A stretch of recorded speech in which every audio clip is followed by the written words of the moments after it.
बिस्मिल्लाहिर्रहमानिर्रहीम, अस्सलाम वालेकुम and a very good morning. Good morning public में आपको खुश आमदीद कहूँगी। मैं हूँ अरमला हसन। उम्मीद करते हैं जी आप बिल्कुल ठीक ठाक होंगे, मज़े में होंगे। सुबह आपकी अच्छी हुई होगी। आज सर्दी की शिद्दत कम है, वैसे 2-3 दिन से वेदर खासा चेंज हो गया है, लेकिन पता नहीं मुझे अभी भी सर्दी फील हो रही है। आई डोंट नो, मसला है ये कुछ ना कुछ, लेकिन स्टिल जी धूप अच्छी निकल रही है। धूप में थोड़ी देर 5-10 मिनट बैठें, विटामिन डी लें, क्योंकि वैसे तो हम बाहर जाने से इज्तनाब भी करते हैं और धूप हमें अच्छी मिल रही हो तो इससे अच्छी बात और क्या हो सकती है। मिड ऑफ द वीक है। आई होप कि आपकी मंडे के बाद एनर्जीज थोड़ी थोड़ी आहिस्ता आहिस्ता वीकेंड की तरफ जारी होंगी। अभी 2 दिन है मेरे वीकेंड में, आपके 3 दिन है, ये मैं आपको बार बार याद कराती हूँ। और माशाल्लाह भी बोले, मेरे वीकेंड को कोई नज़र ना लगाए। अच्छा जी, कुछ खबरें हैं, मुख्तलिफ खबरें हैं जो आपके साथ हम शेयर करते हैं, लेकिन सबसे पहले हम आपको बता दें कि पतंगबाजी जो है नाकाबिले ज़मानत एक जुर्म करार दे दिया गया है। 7 साल कैद होगी आपको जी, और जुर्माना 50 लाख तक होगा। ये बिल मंजूर हो गया है क्योंकि ये जो पतंगबाजी, मैंने अचानक से आउट ऑफ नोवेयर आज ये बात किया क्योंकि मैंने कुछ दिन पहले सोशल मीडिया के ऊपर इस तरह का एक वाक़या देखा था कि डोर फिरने से एक बच्चे की डेथ हुई थी, और इससे पहले भी माजी में कई वाक़यात देखते हैं। 2 केस को बैन किया गया है, लेकिन इसके बावजूद लोग पतंगबाजी करते हैं, गलत डोर का इस्तेमाल करते हैं, और जो लोग बाइक्स पे जा रहे होते हैं या ट्रैवल कर रहे होते हैं, कुछ भी उनका कम्यूट करने का ज़रिया, ख़ासतौर पर बच्चे, इस तरह के वाक़यात होने की वजह से ये जो पतंगबाजी का मामला है, इस पे ये बिल मंजूर किया गया है। दूसरी जानिब जी, नॉन फाइलर्स को 1 करोड़ रुपए तक की प्रॉपर्टी खरीदने की इजाज़त होगी। ये भी एक नई खबर है, आप देख ले। अगर आप नॉन फाइलर या फाइलर वाले मामले में अभी भी कंफ्यूज हैं तो आपको इस पर डिटेल काम करना पड़ेगा। ये बड़ी ज़रूरी चीज़ है। जब से अब पाकिस्तानी सियासत पे आ जाते हैं, जब से डोनाल्ड ट्रंप ने जी सदारती इंतखाबात में कामयाबी हासिल की है, अमेरिका के साथ साथ पाकिस्तानी सियासत में, आज सुबह में ऑफियर भी बात करती, बड़ी खलबली मच रही है। ऐसे लग रहा है, एक आम तासुर है कि डोनाल्ड ट्रंप आएंगे और पाकिस्तानी सियासत में जितनी मुश्किलात हैं, जितने मसाइल हैं, वो सब ख़त्म हो जाएंगे। लेकिन अब जबकि डोनाल्ड ट्रंप ने गुज़िश्ता रोज़ अमेरिका के 47वें प्रेसिडेंट का हल्फ उठा लिया है, तो अब ये देखना है कि बानी पीटीआई से, जो कहने वाले पीटीआई वाले कहते हैं कि जी दोस्ती का हक अदा करेंगे या नहीं, उनकी रिहाई के लिए कुछ करेंगे या नहीं, ये तो आने वाला वक्त ही बताएगा, या लीगी हुकूमत की ख्वाहिशात पर वो पूरा उतरते हैं। वज़ीर दिफा जो ख्वाजा आसिफ साहब है, उन्होंने कहा है कि हमारे सियासी लोगों ने अमेरिका से ख्वाहिशें वाबस्ता कर ली हैं। अमरीकियों की अपनी तरजीहात हैं, अपने मफादात हैं। नुमाइंदे का बयान आता है तो पाकिस्तान को हैंडल कर लेगा, जबकि साबिक वफाकी जो वज़ीर हैं मुशाहिद हुसैन साहब, उन्होंने कहा है कि बानी पीटीआई और डोनाल्ड ट्रंप दोनों की पॉलिसीज़ एक जैसी हैं। बानी पीटीआई की अमेरिका में लॉबी बहुत मजबूत है, वो उनकी रिहाई के लिए ज़रूर कुछ करेंगे। वो रिहाई के लिए पाकिस्तान पर किसी और तरह से भी दबाव डाल सकते हैं। और इसके साथ साथ माजी में उन्होंने ये भी कहा कि जो अमरीकन मुदाखलत है, उससे एक साबिक वज़ीर आज़म को भी रिलीफ मिला था। जब माजी में रिलीफ मिल सकता है तो अब क्यों नहीं मिल सकता, ये भी उन्होंने कहा है। दूसरी जानिब जी, जो हुकूमत है और पीटीआई है, उसके दरमियान जो मुज़ाकरात का अमल है, आगे बढ़ाने का फैसला हो चुका है। वज़ीर आज़म ने कमेटी को हिदायत की है कि जिस तरह से मुज़ाकरात का अमल चला रही है उसे जारी रखा जाए, और बाकी 6 इत्तेहादी जमातों के साथ जो अरकान हैं उनके साथ मिलकर मुश्तरका मौक़िफ़ भी बनाए। हुकूमती कमेटी की जानिब से जी मुश्तरका मौक़िफ़ तैयार करने के बाद 27 या 28 जनवरी को मुज़ाकराती जो कमेटियाँ हैं उनका चौथा इजलास बुलाया जाएगा। और गुज़िश्ता रोज़ भी वज़ीर आज़म की कौमी असम्बली आमद के मौके पर पाकिस्तान तहरीक इंसाफ के अरकान हैं, उन्होंने एहतजाज किया। जो होता है हमेशा से हम देखते हैं असम्बलीज़ के अंदर, ये वो सूरत हाल है, और फिर जवाबी नारेबाजी भी हुई। इस पर हम ज़रा तज्जिया ले लेते हैं। खालिद रसूल साहब हमारे साथ मौजूद हैं, सीनियर सहाफ़ी हैं, तज्जियाकार, उनको खुश आमदीद कहते हैं। Thank you very much sir, good morning. कैसे हैं आप? Thank you very much for having me जी, सलामत रहें, खुश रहें। थैंक यू खालिद साहब। सबसे पहले तो अमेरिकन सियासत अपनी जगह पे हल्फ उठा लिया डोनाल्ड ट्रंप ने, बड़ी बातें हो रही थी इससे पहले भी कि जी जब वो 20 जनवरी को हल्फ उठाएंगे तो पाकिस्तानी सियासत का पर भी इसका इम्पैक्ट आएगा, लेकिन उन्होंने हल्फ उठाने के बाद जो बातें की उसमें कोई ख़ास उन्होंने जिक्र भी नहीं किया आई गेस। तो आप क्या समझते हैं, वाकई फ़र्क पड़ेगा पाकिस्तानी सियासत में? देखिए जी, ट्रंप का जो दूसरा दौरे हुकूमत है, इसको 3 एंगल से देखने की ज़रूरत है। एक तो अमेरिका की अपनी डोमेस्टिक पॉलिटिक्स है और डोमेस्टिक इक़दामात हैं, तो वहाँ भी तवक्को ये की जा रही है कि उन्होंने पहले दिन वो जिस तरह के काफ़ी सारे एग्जीक्यूटिव ऑर्डर्स इशू किए हैं, तो वो काफ़ी डिसरप्टिव किस्म के हैं, उसका मेजर इम्पैक्ट आएगा। और उसमें अमेरिकन में वो इलेक्शन के दौरान उन्होंने वादे किए हुए थे, जिसमें सबसे पहले आप ये देखें कि उन्होंने एग्जीक्यूटिव ऑर्डर ये इशू किया कि जो इलीगल लोग हैं उनको डिपोर्ट किया जाएगा। अच्छा, इसी तरह फिर ये कि बर्थ राइट सिटीजनशिप के ऊपर है, इमिग्रेशन के ऊपर है। तो पहले दिन का अगर देखा जाए तो डोमेस्टिक उनके जितने भी इकदाम थे वो काफ़ी उन्होंने जो इलेक्शन कैंपेन में वादे किए हुए थे, एक तो वो हैं, और डेमोक्रेट्स ने जिस तरह काफ़ी सारी पॉलिसी सी उसको वो रिवर्सल करने जा रहे हैं, जो ओबामा केयर की हैं या और इस तरह की है। तो ट्रंप का एक तो इम्पैक्ट है उनकी अपनी डोमेस्टिक मार्केट के हवाले से, जो कि काफ़ी बड़ा मेजर है। मेरी जो चंद एक अमेरिकन दोस्तों से बात हुई तो दे आर फेयरफुल कि जी इसका इम्पैक्ट जो है पाकिस्तानी माइग्रेंट्स के ऊपर, इमिग्रेशन, साउथ एशिया से आने वाले, और इसके अलावा जो लोग ऑलरेडी शहरियत के लिए क्यू में लगे हुए हैं उनके लिए, अच्छा बच्चे जो कल को यूनिवर्सिटीज़ में जाएंगे, फिर टैरिफ की बातें हो रही, तो इम्पैक्ट इसका जो है ना वो महसूस कर रहे हैं जो पाकिस्तानी अमेरिकन भी वहाँ रह रहे हैं, ऑलरेडी वहाँ पे सेटल्ड हैं, जो सेटल भी हैं, ठीक है ना। तो एक तो ये है कि ट्रंप का अपनी जो डोमेस्टिक पॉलिटिक्स है उसके ऊपर काफ़ी मेजर इम्पैक्ट आएगा। और याद रखिए कि इस वक्त ये है कि सेनेट और हाउस में दोनों में उनकी अक्सरियत भी है, तो वो भी उन्हें एक एडवांटेज है।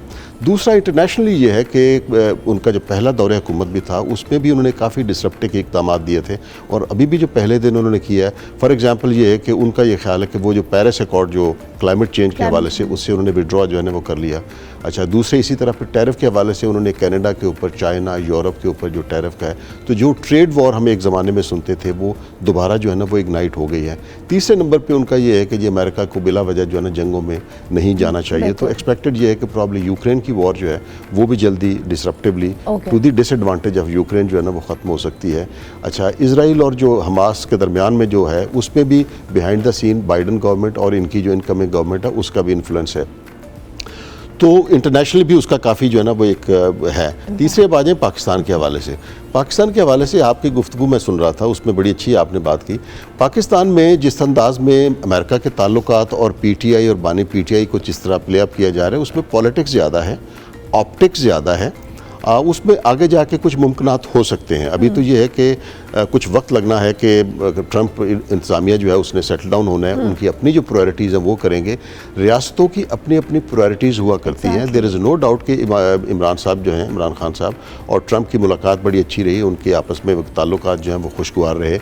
इसमें भी कोई शक नहीं है कि जो पीटीआई की वहाँ अमेरिका में जो एक पावर है उस तरह उन्होंने काफ़ी फंडिंग भी की और पॉलिटिकली काफ़ी एक्टिव रहे। उन्होंने चंद एक बयानात जो है ना वो मैनेज भी किए, लॉबी भी किया। अब ये है कि कैपिटल हिल में आने के बाद डेफिनेटली वो पूरी कोशिश करेंगे, लेकिन इस वक्त एजेंडे के ऊपर ट्रंप के पास बहुत कुछ है। लेकिन इस चीज़ को डिस्काउंट नहीं करना चाहिए कि अमेरिकन पॉलिटिक्स में लॉबिंग भी काम करती है, नंबर एक। नंबर दो ये है कि उनके जो लॉन्ग टर्म ऑब्जेक्टिव्स होते हैं जियो स्ट्रेटेजिकल वो प्ले अप करते हैं, और अमूमन इस तरह की चीज़ों में अमेरिकन जो है ना वो इनडायरेक्टली ऑपरेट किया करते हैं। फॉर एग्जांपल हमें अच्छी तरह याद है कि मुशर्रफ और बेनज़ीर के दरमियान में जो पैचअप हुआ है उसमें भी अल्टीमेटली अमेरिकन ने एक रोल अदा किया। लेकिन वो क्यों किया? क्योंकि उनके जियोपॉलिटिकल उस वक्त जो ऑब्जेक्टिव थे रीजन में अफगानिस्तान के हवाले से, उसके लिए उन्हें ज़रूरत थी। अच्छा, इसी तरह पे चंद एक और जगहों पे भी उनकी जो इन्वॉल्वमेंट है वो है, लेकिन इतनी हाई प्रायोरिटी पे नहीं है कि जिस तरह लोगों ने एक्सपेक्ट किया कि वो 20 जनवरी को हल्फ लेंगे और उसके बाद जो पहले दिन के एग्जेक्टिव ऑर्डर्स हैं उसमें कोई एग्जेक्टिव ऑर्डर इशू होगा। इस तरह का नहीं है। यस, इम्पैक्ट आएगा, आ सकता है, लेकिन ये बहुत हद तक जो है उनकी अपनी प्रायोरिटीज़ के ऊपर है। राइट नाउ अगर मैं जो मेरी अमेरिकन चंद एक थिंक टैंक दोस्तों जो काम करते हैं उनसे जो बात हुई है, उनके ख्याल के मुताबिक पाकिस्तान की जो एक इम्पोर्टेंस है, geo strategic importance American priorities में काफ़ी नीचे है। ठीक हो गया। अच्छा खालिद साहब, आपने भी खुद भी ये बात बिल्कुल क्लियरली बताई है। यहाँ पर एक जो इम्पैक्ट, एक परसेप्शन क्रिएट किया जा रहा था कि हालात व वाक़यात बदल जाएंगे, दो कि हमने देखा है कि अमेरिका का पाकिस्तानी पॉलिटिक्स पे डायरेक्टली और indirectly as you said impact तो है कहीं ना कहीं। जो हुकूमत है, आप क्या समझते हैं कि उनके दिमाग में ऐसा कोई डाउट है? चूँकि तहरीक इंसाफ तो शायद इस मैनिफेस्ट कर रही है कि ये चीज़ें हो जाएंगी, लेकिन हुकूमत ऑन द अदर हैंड उनके लिए भी एक चीज़ अपनी जगह पे मौजूद है कि वो किस तरह से, अगर उनको इनडायरेक्टली भी कोई प्रेशर आता है तो उसको कैसे टैकल करेंगे? देखिए, पिछली जो 2-3 इंटरवेंशंस हुई हैं उसमें अगर आप बेनज़ीर वाली भी ले लें और उसमें इनडायरेक्टली जो मियां नवाज शरीफ का जाना हुआ था या एक दो और वाक़यात भी इस तरह हुए हैं, तो ये चीज़ें जो है ना वो बड़ी एक बारीक बीनी से और बड़ी नफासत से जो है ना वो की जाती हैं। तो उसमें स्टेट का रोल अपनी जगह रहता है। देखिए, पॉलिटिक्स में एक है कि ये पीपल पार्टी है, ये नून लीग है, रियासत है। अच्छा, और पाकिस्तानी रियासत का बड़ा एक डीप रूटेड रिलेशनशिप जो है ना वो अमेरिका के साथ भी रहा है, और वो वन साइडेड नहीं रहा। उसमें ये है कि दोनों के मफादात भी हैं। और अब जिस तरह की सिचुएशन ख़ास तौर पे ये मिडल ईस्ट में और हमारे आसपास जियोपॉलिटिकली राइज हो रही है, इसमें थोड़ा सा हमें देखना पड़ेगा कि अमेरिका के जो मफादात हैं ये किस तरह ट्रंप हुकूमत उन मफादात को रीडिफाइन करती है। उसमें पाकिस्तान और चाइना के रिलेशनशिप बड़े इंपॉर्टेंट हैं। अच्छा, फिर ये याद रहे कि इस वक्त जो इंडियन असर नफूज़ है वो अमेरिकन पॉलिटिक्स में ओवरऑल भी बहुत ज़्यादा है और ट्रंप इंतज़ामिया में बहुत ज़्यादा है। तो ट्रंप इंतज़ामिया में आप देखें कि उनके जो वाइस प्रेसिडेंट हैं, उनकी जो वाइफ है, शी इज़ इंडियन ओरिजिन की है, वहीं खैर बॉर्न हुई है, अमेरिकन सिटीज़न है, लेकिन ये है कि वो अमेरिकन इंडियन इमिग्रेंट के यहाँ, और शी इज़ प्रैक्टिसिंग हिंदू और वेजिटेरियन है। तो माइंड यू कि उनका इतना इम्पैक्ट है। जो पिछली वाइस प्रेसिडेंट थी वो भी आपको पता है कि वो भी इंडियन में इमिग्रेंट का।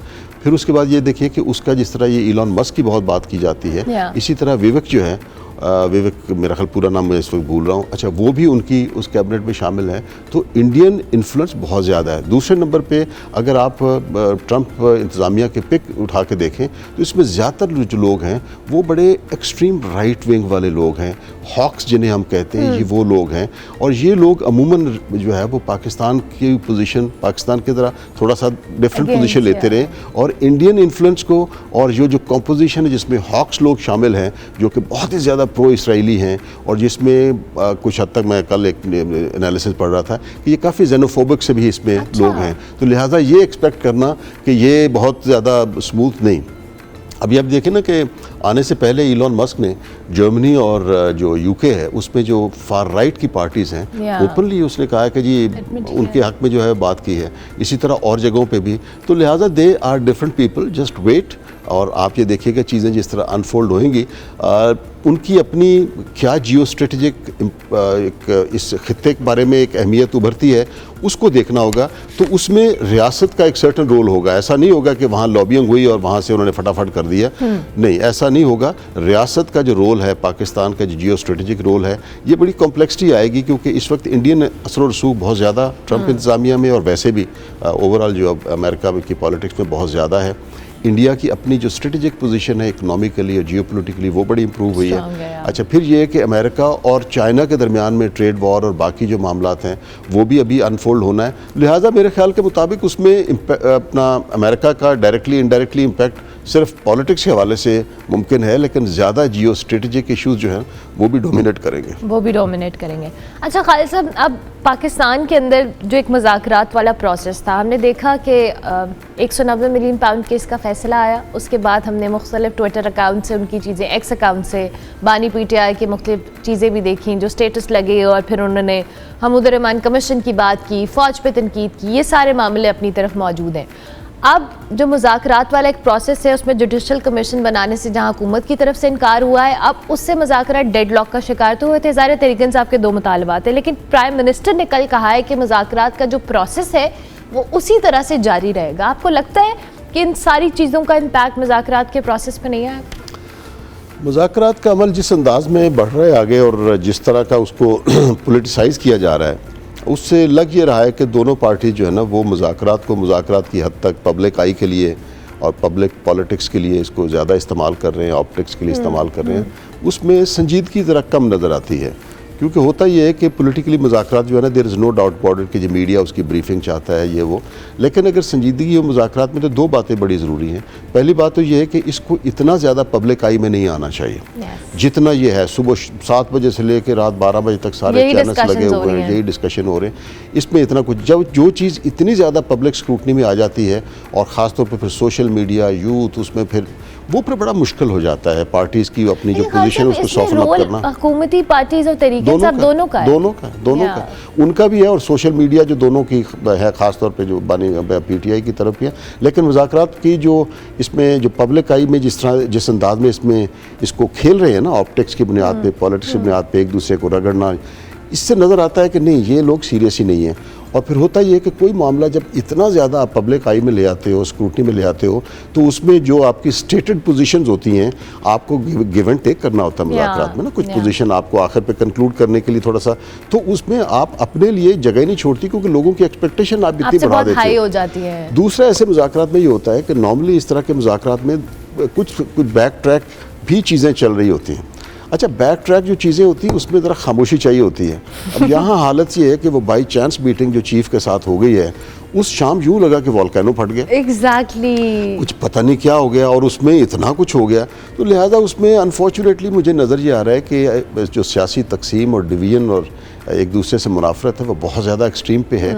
और अभी तो मुज़ाकरात में भी सिर्फ ये है कि मुझे ज़्यादा इम्कान नज़र नहीं आ रहा, क्योंकि उसमें जिस तरह की एक संजीदगी और थोड़ा सा एक दूसरे को स्पेस देने की एक होती है ना, वो नज़र नहीं आ रही, नज़र नहीं आ रही, वो हुकूमत की तरफ से भी नज़र नहीं आ रही और वो PTI की तरफ से भी नज़र नहीं आ रही। और जो मुज़ाकरात की संजीदगी, जिस तरह मैंने गुजारिश की कि हमने माजी में अपने यहाँ भी मुज़ाकरात देखे हैं, दुनिया भर के भी देखते हैं, तो उसमें वो एक लिमिट होती है, उसमें थोड़ा सा उसको जिस अंदाज में इसको संजीदगी लेनी चाहिए, उसकी बजाय इसमें ज़्यादा ऑप्टिक्स, पोलिटिसाइजिंग ज़्यादा नज़र आ रही, जो मेरा ख्याल इन मुज़ाकरात के लिए मुनासिब नहीं। अच्छा खालिद साहब, अभी आप खुद भी बात करें कि ये जो सोशल मीडिया है दोनों पार्टीज़ का, हम किसी एक स्पेसिफिक पार्टी की बात भी नहीं कर रहे, हर जगह से हमने ये देखा है।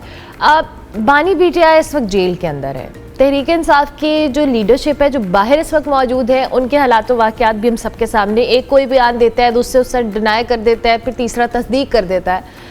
क्या जो उनके ट्विटर या एक्स अकाउंट से चीज़ें आ रही हैं सामने और जिस तरह से वो बातें कर रहे हैं और मुलाकात को उन्होंने ओन किया और सारी चीज़ें, जो आर्मी चीफ से मुलाकात भी हुई, क्या उनको एक रियल पिक्चर अंदर बैठे क्या मालूम नहीं है कि वो जब हालात व वाक़यात कुछ साजगार होने लगते हैं तो इस तरह का कोई बयान उनकी तरफ से आता है, या वाकई ये चीज़ कभी वो विलिंग है कभी वो नहीं, वो यूटर्न की पॉलिसी पे अभी तक कायम है?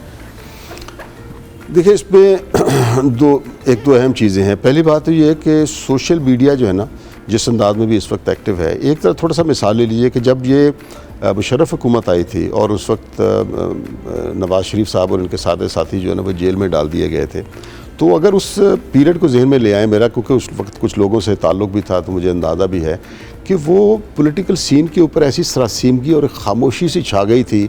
तो वो जो 3 साल जब तक इलेक्शन नहीं हुए, लगता था कि यहाँ किसी देव का बसेरा है और इतनी मतलब एक खौफ की फ़िज़ा जो है ना वो तारी थी। और मुस्लिम लीग नून जो है वो, क्योंकि ऐसे भी डायनेस्टिक पॉलिटिक्स की थी, उन्होंने चंद एक मुजाहरे करने की कोशिश की, उसमें आगे जिस तरह की उनको एक हाई हैंडेडनेस का सामना करना पड़ा, तो उसके बाद पब्लिकली वो कोई बड़ी स्ट्रीट पावर जो है ना मैनूवर नहीं कर पाए।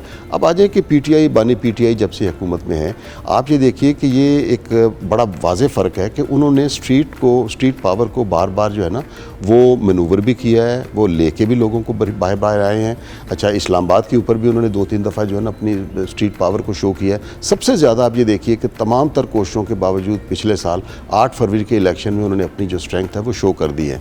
तो लिहाजा जो PTI है उसमें एक पब्लिक सपोर्ट भी शामिल है। अच्छा, और उससे पहले जिस अंदाज में पार्टी से निशान लिया गया और ये मनूवरें की गई, उसका भी एक इम्पैक्ट है। बहुत सारे लोग PTI के अगर हक़ में नहीं भी हैं, लेकिन जिस तरह PTI को ट्रीट किया गया pre election and post election, तो बहुत सारे लोगों की हमदर्दियाँ भी जो है ना वो उसमें शामिल हैं। अब जो आप बात कर रहे हैं कि जी जो अकाउंट्स है सोशल मीडिया के उसमें डिफरेंट, मेरी अपनी जो थोड़ी बहुत इतला है वो ये है कि बानी PTI इज़ वेल इन्फॉर्म्ड, लेकिन आप जेल में रहते हुए आप उतना ज़्यादा इन्फॉर्म नहीं हो सकते। तो आप ये देखिए कि एक पार्टी जो एक शख्स के ऊपर ही मतलब दारोमदार है, तो उस पार्टी में जो बाकी लोग हैं उनमें इख्तलाफात हो सकते हैं। ख़ास तौर पे ये है कि आप ये ज़हन में रखें कि किस तरह उनके काफ़ी सारे जो स्टालवर्ड्स है उनको तोड़ा गया, प्रेस कॉन्फ्रेंसें कराई गई, ये किया गया, वो किया गया, उनमें से काफ़ी जो है ना वो दोबारा पॉलिटिकली एक्टिव हो गए PTA के हामी में। तो ये एक बहुत बड़ा क्रेडिट जाता है कि डिस्पाइट द फैक्ट कि वो बंदा जेल में है और जो पार्टी का स्ट्रक्चर है वो जिस अंदाज में प्री इलेक्शन पोस्ट इलेक्शन उसको उधेड़ने की कोशिश की गई, उसके बावजूद वो पार्टी की आज इतनी सख्त कायम है कि पूरी हुकूमत और रियासत जो है ना वो और पूरे मीडिया के ऊपर देख लें तो आज PTI ही छाई हुई है। तो लिहाजा उसमें जेल में रहते हुए बाहर इतने लोगों के दरमियान में इख्तलाफात भी होते हैं, पार्टी रैंक्स में होते हैं। इवन डायनेस्टिक पॉलिटिक्स की जो पार्टीज़ हैं उसमें भी आप ये देखिए कि एहसन इकबाल और दानियाल अजीज़ के दरमियान में क्या नहीं हुआ, और भी कई जगहों पर हुआ। सो मेरे ख्याल में उसका एक जो है ना वो एक एडवांटेज उनको वो देना चाहिए। But all said and done, PTI ने, आप उसको यूटर्न कहें कुछ कहें, PTI ने मैं समझता हूँ कि पॉलिटिकली अपने आप को इतना रेलेवेंट और इतना इलाइव रखा है, कोई एक दिन 8 फरवरी के बाद ऐसा नहीं है कि जिसमें PTI जो है वो पॉलिटिकल एजेंडा और थॉट प्रोसेस और मीडिया के ऊपर डोमिनेट नहीं रही। तो उसमें रोल तो हुकूमत का भी है ना, कहीं ना कहीं वो भी उनकी बात भी शुरू, तो दूसरा एंड तो हुकूमत है ना जी, दूसरा एंड तो हुकूमत है। आप ये देखिए कि अगर हुकूमत की सियासी जड़ें इतनी मजबूत होती सियासी जड़ें अगर हुकूमत की इतनी मजबूत होती तो इस एजेंडे के ऊपर हुकूमत का उतना मतलब होना चाहिए था, लेकिन हुकूमत का हम ये देखते हैं कि अखबारात क्या, टेलीविजन के आगे वो बहुत हद तक डिफेंसिव मोड में नज़र आती है, या वो एक जिस तरह होता है ना एग्रेशन या एक ऑफेंड हो जाना कि ये why they are not going away, why they are still around, वो इस तरह की कैफियत है। लेकिन ऑल सडन डन मतलब ये सारी पार्टियां एक पॉलिटिकल हकीकत है इस वक्त। सबसे बड़ी एक सियासी हकीकत जो है ना वो पीटीआई है, फिर बानी पीटीआई के जेल में होना, जिस तरह मैंने गुजारिश की कि वो सारे एजेंडे पे वो छाए हुए हैं, और अब तक उन्होंने सोशल मीडिया हो या मेन मीडिया हो या पॉलिटिकली अपने हर एक पॉलिटिकल एक्टिविटी को जिस अंदाज में उन्होंने लिवरेज किया है, मेरा ख्याल है वो एक पॉलिटिकल साइंस के तालिब इल्म के लिए कम्युनिकेशन के पॉइंट ऑफ व्यू से ये एक मतलब सीखने वाला है। ठीक हो गया। Thank you very much so Khalid साहब, बहुत शुक्रिया। सीनियर सहाफ़ी तज्ज़ियाकार खालिद रसूल साहब हमारे साथ मौजूद थे, मौजूदा सियासी सूरत हाल पर अपना तज्ज़िया दे रहे थे। हम ब्रेक लेंगे, ब्रेक के बाद वापस आएंगे। आप देखते रहिए good morning public.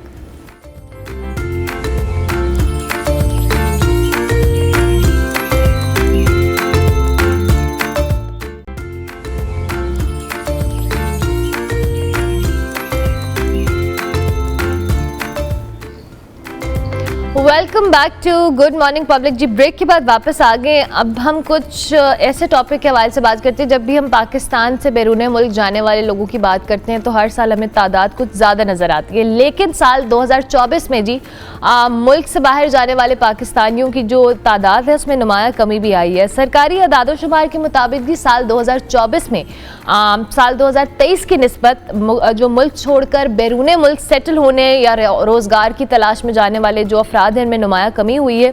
Gulf news ने जी पाकिस्तानी सरकारी अदादोशुमार का हवाला देते हुए अपनी रिपोर्ट में बताया है कि साल 2024 में मजमूई तौर पर 7,27,380 पाकिस्तानी रोज़गार की खातिर बैरून मुल्क गए थे, और साल 2023 में मुल्क छोड़ने वाले जो पाकिस्तानी हैं उनकी तादाद 8,62,560 थी। ये जो अदादोशुमार हैं हुकूमत की जानिब से जो तरतीब दिए गए ऑब्वियसली हैं, हुकूमत की जानिब से इनको बताया गया है जो हुकूमती प्रोसेस के ज़रिए बैरून मुल्क गए हैं, लेकिन ताहम जो निजी टूर्स हैं या मुख्तलिफ लोग जो जॉब अपॉर्चुनिटीज़ क्रिएट करके बाहर भेजते हैं लोगों को, उनकी तादाद अलग है। साल 2024 की अब मैं बात कर लेती हूँ। सबसे ज़्यादा 4,50,000 से ज़ायद पाकिस्तानी जो हैं वो रोज़गार के सिलसिले में मुल्क से बाहर गए हैं, जिसमें पहले नंबर के ऊपर जी सऊदी अरब है, फिर ओमान है, और फिर बाकी खलीजी ममालिक का जिक्र जिसमें कतर है, बहरीन है, कुवैत है, ये सारी चीज़ें शामिल है। पाकिस्तान में क्या रोज़गार के मौके बेहतर हो रहे हैं या फिर पाकिस्तानी जो मुल्क से बाहर जाना चाहते हैं उनका इंटरेस्ट कम हुआ है? क्योंकि जब आप बाहर सेटल होने की बात करते हैं उसके अपने इटसेल्फ बहुत सारे चैलेंजेस होते हैं जो लोग वहाँ पे जाते हैं। साजिद हफीज़ साहब हमारे साथ मौजूद हैं, मोटिवेशनल स्पीकर हैं, उनको खुशामदीद कहते हैं। थैंक यू वेरी मच जी, बहुत शुक्रिया। साजिद साहब, ये जो हम हर साल तादाद बढ़ने के हवाले से बात करते हैं और पाकिस्तान में ब्रेन ड्रेन का एक बहुत बड़ा इशू है जिसको हम बार बार डिस्कस भी करते हैं कि लोग यहाँ पढ़ते हैं लेकिन जब जॉब की बारी आती है, करियर बनाने की बारी आती है तो मुल्क से बाहर जाते हैं। आप बिल्कुल ठीक कह रहे हैं। अमूमी तौर पे मेरा ख्याल है कि इसमें एक हाइप भी हमने क्रिएट की हुई है। होता ये है कि नॉर्मली हमारे यहाँ बेहतरीन लोग हैं और यूथ टैलेंटेड है। मेरा ताल्लुक़ ट्रेनिंग इंडस्ट्रीज से है और पूरे पाकिस्तान में गवर्नमेंट सेक्टर में और प्राइवेट सेक्टर में what I have seen personally by my naked eyes कि हमारे यहाँ वसाइल अच्छे हैं, मामला इतने ज़्यादा ख़राब नहीं है जितने हमें यहाँ हाइप क्रिएट करके ख़राब दिखाए जा रहे होते हैं। असल में प्रॉब्लम ये है कि स्टेबिलिटी की जब जहाँ तक बात करते हैं डेवलपिंग कंट्रीज़ में इकोनॉमिक स्टेबिलिटी के मामला हमेशा से ही, वो चाहे पाकिस्तान हो वो कोई और भी मुल्क हो सकता है, ख़राब रहते हैं। लेकिन उसका मतलब ये नहीं है कि हमें फौरी तौर पे ये बात तय कर लेनी चाहिए कि हमारे यहाँ बिल्कुल नामसाइद हालात हैं, लोग जी रहे हैं, यहाँ बहुत अच्छे अच्छे बिजनेसमैन हैं, बड़े अच्छे अच्छे टैलेंटेड लोग हैं, एंटरप्रेन्योर पे बड़ी ट्रेनिंग्स हो रही हैं, सॉफ्ट स्किल्स के अंदर कैपेसिटी बिल्डिंग की ट्रेनिंग्स हो रही हैं, आपके यूथ डेवलपिंग प्रोग्राम जो है उसका अहतमाम किया जा रहा है और यूनिवर्सिटीज़ के अंदर इवन के स्टूडेंट लेवल के ऊपर भी मैंने बहुत सारी वर्कशॉप ऐसी देखी हैं जहाँ बाकायदा इसको कैंपेन का हिस्सा बनाया जा रहा है। तो मैं ये समझता हूँ कि एक तो इसमें कोई दूसरी राय नहीं है कि स्टेबिलिटी थोड़ी बेहतर हुई है।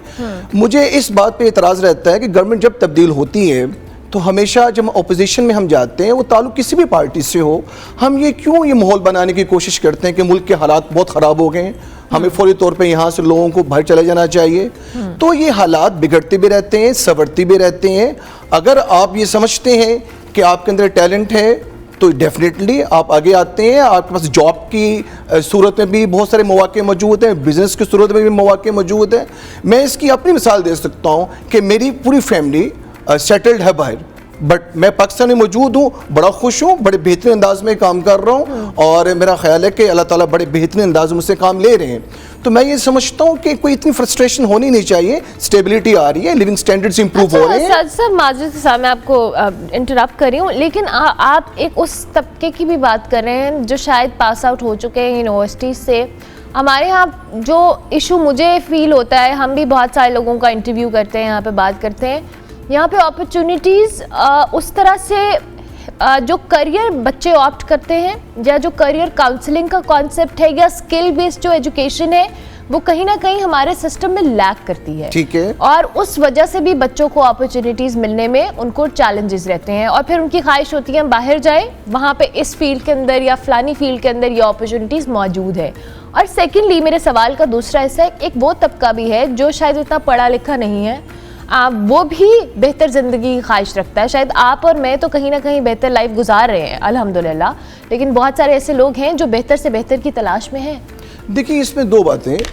करियर काउंसलिंग की जहाँ तक बात है तो मेरा ताल्लुक के हायर एजुकेशन कमीशन से है और मैं हायर एजुकेशन में पूरे पाकिस्तान में करियर काउंसलिंग के सेशंस ले रहा हूँ प्रोफेसर्स के साथ, असिस्टेंट प्रोफेसर्स के साथ।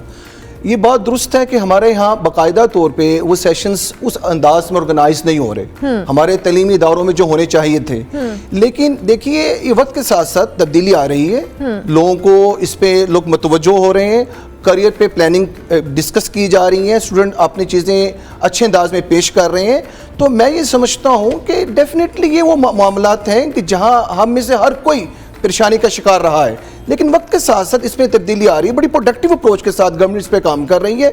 जहाँ तक बात है कि एक ऐसे तबके का जिस पे आपने इशारा फरमाया, डेफिनेटली ऐसा तबका है और वो असल में अपने बारे में बेहतर करना हर इंसान की ख्वाहिश है और इसमें कोई नामुनासिब बात नहीं है, इसमें राइट है उसका। लेकिन मेरा ख्याल है कि सिर्फ ये बात कि हमारे हालात बहुत ख़राब हैं हम इसलिए जा रहे हैं, नहीं, बड़ी तरजीहात का फ़र्क है। तरजीहात में लिविंग स्टैंडर्ड तो है ही है, लेकिन आपकी ये ख्वाहिश कि आप बैरून मुल्क में सेटल होना चाहते हैं, अगरचे इसमें कोई बुरी बात नहीं है, ये बात भी शामिल है। तो मैं ये समझता हूँ मिला जुला रुझान है। हमारे यहाँ वक्त के साथ साथ तब्दीली आ रही है, लोग करियर ओरिएंटेड हो रहे हैं, मसाइल हैं, लेकिन प्रोडक्टिव लोग भी हैं, वो अपने आप को बेहतर अंदाज में क्रिएटिविटी के तौर पर पेश कर रहे हैं, क्रिटिकल थिंकिंग जन्म ले रही है, एनालिटिकल स्किल्स आ रही हैं, लोग अपनी स्किल्स पे काम कर रहे हैं। देखिए, मैं अक्सर ये कहा करता हूँ, जहाँ हम ये अमूमी तौर पे हमारी ये बात ज़ेर बहस होती है कि हमारे यहाँ अपॉर्चुनिटीज़ कम है, तो हमारे यहाँ टैलेंट की भी वो कमी क्यों है? हम अपने ऊपर उतनी मेहनत क्यों नहीं कर रहे? क्या यूनिवर्सिटीज़ जो हैं हमें अगर एमफिल की डिग्री दे रही हैं या पीएचडी की डिग्री दे रही हैं, तो क्या हमारी डेवलपमेंट पे भी काम हो रहा है? क्या हमारे इंटरव्यू स्किल्स भी बेहतर हो रहे हैं? क्या हमारी लीडरशिप क्वालिटी भी बेहतर हो रही है? क्या हम कम्युनिकेशन में भी उतने ही बेहतर हो रहे हैं? क्या हमारा कॉन्फिडेंस एक्सीलरेट कर रहा है? हम स्ट्रेस को मैनेज कर रहे हैं? हम एंगर पे काम कर रहे हैं? हमारे प्रोफेशनल एथिक्स बेहतर हो रहे हैं? इसका मतलब है हमें वक्त के साथ साथ अपने आप को भी इन तमाम चीज़ों के साथ कंपेटिबल करना पड़ेगा। आईटी सेक्टर की बात कर लें, पाकिस्तान में जिस रफ्तार के साथ आईटी में काम हो रहा है, मैं विटनेस हूँ। जहाँ बजा ट्रेनिंग्स हो रही हैं, एंटरप्रेन्योर्स की ट्रेनिंग्स हो रही हैं, लोग इसमें काम कर रहे हैं, बहुत ज़्यादा इन्वेस्टमेंट पाकिस्तान में आईटी के हवाले से हो रही है। बल्कि बहुत छोटे छोटे बच्चे जिन्होंने सिंपल बीएस प्रोग्राम किए हैं यूनिवर्सिटीज़ के अंदर, और मैं देख रहा हूँ वो अपना स्मॉल स्केल पे बिजनेस कर रहे हैं, 7, 8, 10 अफराद की टीम के साथ वो चल रहे हैं। इसका मतलब है कि मेरा ख्याल है हमें पूरी उम्मीद रहना चाहिए कि हालात बेहतरी की तरफ हैं। डेफिनेटली फ्रस्ट्रेशन आती है जब इकोनॉमी क्लैप्स करती है, फ्रस्ट्रेशन आती है जब बिजनेस एक्सपेंशन प्लान नहीं होते, फ्रस्ट्रेशन आती है जब करियर काउंसलिंग उस अंदाज में नहीं होती जो होनी चाहिए। लेकिन मेरा ख्याल है कि ये इन कौमों को इन हालात से गुजरना पड़ता है और वक्त के साथ साथ ये तब्दीली मैं तो उम्मीद कर रहा हूँ कि हालात बेहतरी की तरफ जा रहे हैं। रियली होपफुल और आप यू आर राइट के गुजरना पड़ता है, बट आई थिंक ये जो गुजरने का प्रोसेस है खासा लंबा हो गया हम सबके लिए। कहीं ना दुनिया बहुत चीज़ों में एक्सेल करी है। आपने आईटी सेक्टर की बात की है, अब यहाँ पे अभी चंद दिन पहले आईटी कंपनी या सॉफ्टवेयर इंजीनियर्स हमारे पास मौजूद थे और उनका चारों का मसला ये था कि जी हम अपना बिजनेस ऑनलाइन रन कर रहे हैं, इंटरनेट नहीं आ रहा जी। ये वो चीज़ें हैं जो शायद स्टेट को कहीं ना कहीं, अगर आप चाहते हैं कि आपके लोगों को काम की अपॉर्चुनिटीज़ अगर मिल रही, क्रिएट हो रही हैं, तो उनको सस्टेनेबल भी तो बनाना है ना। आप ठीक कह रहे हैं। देखिए, on the other way round, जहाँ तक ये मामला जिस तरफ आप इशारा फरमा रही हैं, डेफिनेटली ये हैं और हम इसको इंडोर्स भी कर रहे हैं कि ये ऐसा है। हमारे यहाँ ये सारे मसाइल अपनी जगह मौजूद हैं, लेकिन मैं आपको एक लाइव एग्जांपल देता हूँ। अभी स्कूल एजुकेशन से मेरा ताल्लुक़ है, उनकी ट्रेनिंग में। इस वक्त पंजाब में स्कूल एजुकेशन में असातिज़ा जो ट्रेनिंग हुई है वो हिस्ट्री की बेहतरीन ट्रेनिंग 11% इंक्रीज़ के साथ, यानी कि हर सेक्टर के अंदर ट्रेनिंग के पॉइंट ऑफ व्यू से, स्किल डेवलपमेंट के प्रोग्रामात के हवाले से आप यकीन जानिए कि इतने अच्छे अंदाज में चीज़ों को पोर्ट्रेट किया जा रहा है, चीज़ों को प्रेजेंट किया जा रहा है, लोगों की ज़िंदगी को बेहतर बनाने के लिए उनको वो स्किल सिखाई जा रही हैं। जा बजा, मैं तो देखें जिस आंख से मैं देख रहा हूँ मुआशरे को, जा बजा इनिशिएटिव है गवर्नमेंट के, जा बजा ट्रेनिंग स्किल्स पे काम हो रहा है। इसका मतलब है एक मैंने अगर अपनी ज़ात पे बैरियर लगाया हुआ है और मैंने ये समझ लिया है कि आगे बढ़ने का सिर्फ रास्ता यही है कि मैं बाहर चला जाऊँ, डेफिनेटली जाना चाहिए, इसमें कोई दूसरी राय नहीं है। लेकिन अक्सर प्रॉब्लम ये भी आती है कि मैं बहुत सारे अफराद को जब मिलता हूँ, एक है कि मैं बाहर जा रहा हूँ, एक है मैं बाहर जाते जाते अपने अफराद को ये बताना शुरू कर दूं कि पाकिस्तान में कुछ नहीं है, बहुत बुरे हालात हैं, आपको भागना चाहिए यहाँ से।